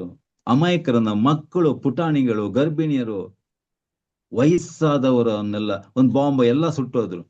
ಅದಕ್ಕೆ ಜಗದ್ಗಳು ಹೇಳ್ತಿರೋದು, ಒಂದೊಂದು ಆತ್ಮಗಳಿಗೂ ಲೆಕ್ಕ ಕೊಡ್ಬೇಕು. ಇವರು ಆತ್ಮ ಜೀವ ಉಳಿಸ್ಬೇಕು, ನಾವು ನಾಶ ಮಾಡುದಲ್ಲ. ಅದಕ್ಕೆ ಹೇಳ್ತಾರೆ, ಅಮೆರಿಕ ಎಲ್ಲ ಮಾಡೋದು ತಪ್ಪದು. ಹಾಗಾದ್ರೆ ಶತ್ರುಗಳು ಮುಯಿ ತೀರ್ಸ್ಬೇಡಿ ಅಂತ ಬೈಬಲ್ ಹೇಳ್ತಿದ್ಯಲ್ಲ, ಅದು ದೇವರ ಕೆಲಸ. ಹೇಳ್ತಾರೆ, ದೇವರ ಕೆಲಸ ಮಾಡ್ಲಿಕ್ಕೆ ಇವ್ರೇನ್ ದೇವರ? ಅದು ಕೂಡ ಟ್ರಂಪ್ ಏನು ಎ ಐ ಇದರಿಂದ, ಆರ್ಟಿಫಿಷಿಯಲ್ ಇಂಟೆಲಿಜೆನ್ಸ್, ಅದರಿಂದ ಏಸು ತರ ತನ್ನನ್ನ ಮಾಡಿಕೊಂಡಿದ್ದಾನಂತೆ. ಏಸು ತರನೇ ಮಾಡ್ಕೊಂಡು, ಏಸು ಮಾಡುವಂಗೆ. ಏನು ಏಸಮ್ಮ ಸೈನ್ಯ ಕಟ್ಕೊಂಡು ಯುದ್ಧ ಮಾಡಕ್ ಹೋದ್ರ? ದೇವ್ರೆ, ಎಲ್ಲಿ ಪಾತಾಳಕ್ಕೆ ಇಳಿತೀವೋ ನಮ್ಗೆ ಗೊತ್ತಾಗಲ್ಲ. ಅದಕ್ಕೆ ನಾವು ಹೇಳ್ತೀವಿ, ನಮ್ಗೆ ಪವಿತ್ರಾತ್ಮ ಬೇಡ ರೀ, ಸೈತಾನಾತ್ಮನೇ ಬೇಕಂತ ಹೇಳೋರು ಎಷ್ಟು ಜನ. ಸೈತಾನ ಕಾರ್ಯ ಗೊತ್ತಾಗಲ್ಲ ಅದು. ಈಗ ಏಸಮ್ ಹೇಳಿದ್ರೆ, ನಿಮ್ ಕೊಲೆ ಮಾಡೋರು ಕೂಡ ಅವ್ರು ಕೊಲೆ ಮಾಡ್ತೀನಿ ಅಂತ ತಿಳ್ಕೊಳಲ್ಲ. ಅವ್ರು ಏನ್ ಮಾಡ್ತಾರೆ, ನಾವ್ ಒಳ್ಳೇದ್ ಮಾಡ್ತೀನಿ ಅಂತಲೇ ತಿಳ್ಕೊಳ್ತಾರ ಅಂತ ಏಸಮ್ ಹೇಳ್ತಾರಲ್ವಾ, ಕೊಲೆ ಮಾಡೋರು ಕೂಡ. ಅದರಿಂದ ಅವ್ರೇನು, ಅಯ್ಯೋ ನಾವೇನೋ ಕೆಟ್ಟದ್ದು ಮಾಡ್ತೀವಿ, ನಾವೇನೋ ಅಂತ ಅವ್ರು ತಿಳ್ಕೊಳ್ಳೋದು ನಾವು ಒಳ್ಳೇದೇ ಮಾಡ್ತೀವಿ ಅಂತಲ್ವಾ. ಅದಕ್ಕೆ ಯೇಸು ಸ್ವಾಮಿ ಹೇಳಿದ್ರು, ನಿಮ್ಮ ಕೊಲೆ ಮಾಡೋರು ಕೂಡ ಅವ್ರೇನ್ ಕೆಟ್ಟದ್ ಮಾಡೋದ್ ತಿಳ್ಕೊಳ್ಳಲ್ಲ, ನಮ್ ದೇವರಿಗೆ ಬಲಿ ಕೊಡ್ತೀವಿ, ನಮ್ ದೇವರಿಗೆ ಒಳ್ಳೇದ್ ಮಾಡ್ತೀವಿ ಅಂತ ಹೇಳ್ತಾರಲ್ಲ, ಜೈ ಬಲಿ ಅಂತ ಹೇಳಿಬಿಟ್ಟು. ನೋಡಿ 14ನೇ ಅಧ್ಯಾಯ, ಯೋನ, ಜನರು ನಿಮ್ಮನ್ನ ಪ್ರಾರ್ಥನಾ ಮಂದಿರದಿಂದ ಬಹಿಷ್ಕಾರ ಮಾಡ್ತಾರೆ, ಅಷ್ಟೆಲ್ಲ ನಿಮ್ಮನ್ನ ಕೊಲ್ಲುವವರು ತಾವು ದೇವರಿಗೆ ಬಲಿ ಕೊಟ್ಟಿನಿಂದ ಬಯಸೋ ಕಾಲ ಬರುತ್ತದೆ. ನನ್ನನ್ನಾಗ್ಲಿ ಪಿತನಾಗ್ಲಿ ಅರಿತಿಲ್ಲವಾದ ಕಾರಣ ನಿಮ್ಗೆ ಹೀಗೆ ಮಾಡ್ತಾರೆ. ದೇವರಿಗೆ ಬಲಿ, ಯಾವ ದೇವರಿಗೆ ಬಲಿ ಕೊಡ್ತಾರೆ ನಮ್ಮನ್ನ? ಯಾಕೆಂದ್ರೆ ಅವ್ರಿಗೆ ನಿಜವಾದ ದೇವ್ರು ಯೇಸು ಗೊತ್ತಿಲ್ಲ, ತಂದೆನೂ ಗೊತ್ತಿಲ್ಲ, ಅದಕ್ಕೆ ಹಂಗ್ ಮಾಡ್ತಾರೆ. ಆದ್ರಿಂದ ಇವತ್ತು ಈ ತರ ಎಲ್ಲ ಮಾಡೋರೆಲ್ಲ, ಬಾಂಬ್ ಹಾಕೋರು ಎಲ್ಲ, ಶೂಟ್ ಮಾಡೋರು, ಮಿಸೈಲ್ ರಾಕೆಟ್ ಬಿಡೋರೆಲ್ಲ, ಅವ್ರಿಗೆ ಯೇಸು ಗೊತ್ತಿಲ್ಲ, ಪವಿತ್ರಾತ್ಮ ಗೊತ್ತಿಲ್ಲ, ತಂದೆ ದೇವ್ರು ಗೊತ್ತಿಲ್ಲ. ಅದಕ್ಕೆ ಎಲ್ಲ ಅದಕ್ಕೆ ಪವಿತ್ರಾತ್ಮ ಭರಿತ ವ್ಯಕ್ತಿಗಳು ನಾವಾಗ್ಬೇಕು. ಆವಾಗ ಏನು ಗೊತ್ತಾ, ಎಲ್ಲಿ ಸಂತ ಅಜೀಜಿ ಅವರು ಹೇಳಿದಾಗೆ, ಎಲ್ಲಿ ಎಲ್ಲಿ ಅಜ್ಞಾನ ಉಂಟು ಅಲ್ಲಿ ನಿಜವಾದ ಜ್ಞಾನ, ಎಲ್ಲಿ ಹಿಂಸೆ ಉಂಟು, ಎಲ್ಲಿ ದ್ವೇಷ ಉಂಟು ಅಲ್ಲಿ ಪ್ರೀತಿ, ಎಲ್ಲಿ ಅಪನಂಬಿಕೆ ಉಂಟು ಅಲ್ಲಿ ನಂಬಿಕೆ, ಎಲ್ಲಿ ಅವಿಶ್ವಾಸ ಉಂಟು ಅಲ್ಲಿ ವಿಶ್ವಾಸ. ಬಿತ್ತನೆ ಮಾಡ್ಲಿಕ್ಕೆ ಕೃಪೆ ಕೊಡ ಅಂತ ಸಾಧನ ಮಾಡಿ ಅಂತ ನಮಗೆ. ಎಲ್ಲಿ ಜಗಳ ಉಂಟು ಅಲ್ಲಿ ಬಾಂಬ್ ಆಗ್ಲಿ, ಎಲ್ಲಿ ಜಗಳ ಉಂಟು ಅಲ್ಲಿ ಶಾಂತಿ ತರುವ ಸಾಧನ ಮಾಡ್ರಿ ನಮ್ಮನ್ನ ಅಂತ ದೇವರೇ. ಇದೆಲ್ಲ ಪವಿತ್ರಾತ್ಮ ಮಾಡ್ತಾರೆ. ಬಟ್ ನಮಗೆ ಅದು ಗೊತ್ತಿರ್ಬೇಕು, ಪವಿತ್ರಾತ್ಮರ ಜೀವನ ಬಂದಾಗ ನಾವು ಯಾವ ತರ ಒಂದು, ಅಂದ್ರೆ ಸ್ವರ್ಗದ ಜೀವನ ಅದು, ಯೇಸು ತರ ಜೀವನ. ಬಟ್ ಕೆಲವ್ರಿಗೆ ಇಷ್ಟ ಆಗಲ್ಲ ಅದು, ಗೊತ್ತೇ. ಯೇಸು ಜೀವನ ಎಷ್ಟು ಜನ ಇಷ್ಟಪಡ್ತಾರೆ, ಬಡತನ ಕಷ್ಟ, ಮನೆಗೆ ಹೋಗ್ಬಿಟ್ಟು ರೋಗಿಗಳನ್ನೆಲ್ಲ. ಬಟ್ ಅದರಲ್ಲಿರುವಂತ ಸಂತಸ ನಿಮಗೆ, ನೀವು ಬಂಗಾರದ ಮನೆಯಲ್ಲಿ ಇದ್ದು ಕೂಡ ವಜ್ರ ವೈಡೂರ್ಯಗಳಿಂದ ತಟ್ಟೆಯಲ್ಲಿ ಊಟ ಮಾಡಿದ್ರು ನಿಮ್ಗೆ ಆ ಸಂತಸ ಸಿಗಲ್ಲ. ಅದು ಮದರ್ ತೆರೇಸಾ ಅವರೆಲ್ಲ ಎಷ್ಟು ಹ್ಯಾಪಿಯಾಗಿದ್ರು ಆ ಸೇವೆಯಲ್ಲಿ ಅಲ್ವಾ. ಅದೇ ಶ್ರೀಮಂತರ ಮನೆಯಲ್ಲೂ ಕೂಡ ಅಂತ ಹ್ಯಾಪಿನೆಸ್ ಇರಲ್ಲ. ಈ ಸಂತ ಭಕ್ತರುಗಳು ಹೋಗ್ಬಿಟ್ಟು ಒಳ್ಳೊಳ್ಳೆ ಅರಮನೆ ಬಿಟ್ಟು ಹೋಗಿ ಮಠ ಹೋಗುದಲ್ಲ. ಮಠ ಈ ಮಠ ಅಂತ ಹೇಳಿದ್ರೆ ಅದು ಹೆಂಗೆ ಇರ್ತಿತ್ತು ಗೊತ್ತಾ? ಮಠ ಅಲ್ಲಿ ಯಾವ ಕಂಫರ್ಟ್ಸ್ ಎಲ್ಲ ಇರ್ತಾ ಇರ್ಲಿಲ್ಲ. ಬಟ್ ಅಲ್ಲಿ ಹ್ಯಾಪಿ ಆಗಿದ್ರು ಅವರು. ಇಲ್ದಿದ್ರೆ ಇವರು ಯಾರು ಒತ್ತಾಯ ಮಾಡಿ ಇಳ್ಕೊಂಡಿದ್ರ ಮಠಕ್ಕೆ ಹೋಗಿ ಸೇರೋ ಅಂತ. ಮನೆಯಲ್ಲಿ ಬೇಡ ಅಂದ್ರೂ ಕೂಡ ಇವರು, ಈಗ ಅಜೀಜಿ ಅವರಿಗೆ ಅಪ್ಪ ಬಿಡ್ತಾನೆ ಇರ್ಲಿಲ್ಲ. ನೀನ್ ಒಂದು ಪೈಸಾನು ಬೇಡ ಅಂತ ಬೆತ್ತಲೆ ಹೋದ್ರಲ್ವಾ. ಯಾಕೆಂದ್ರೆ ಅದು ಜ್ಞಾನೋದಯ ಆಗಿದೆ ಅವರಿಗೆ, ಆ ಜ್ಞಾನೋದಯ.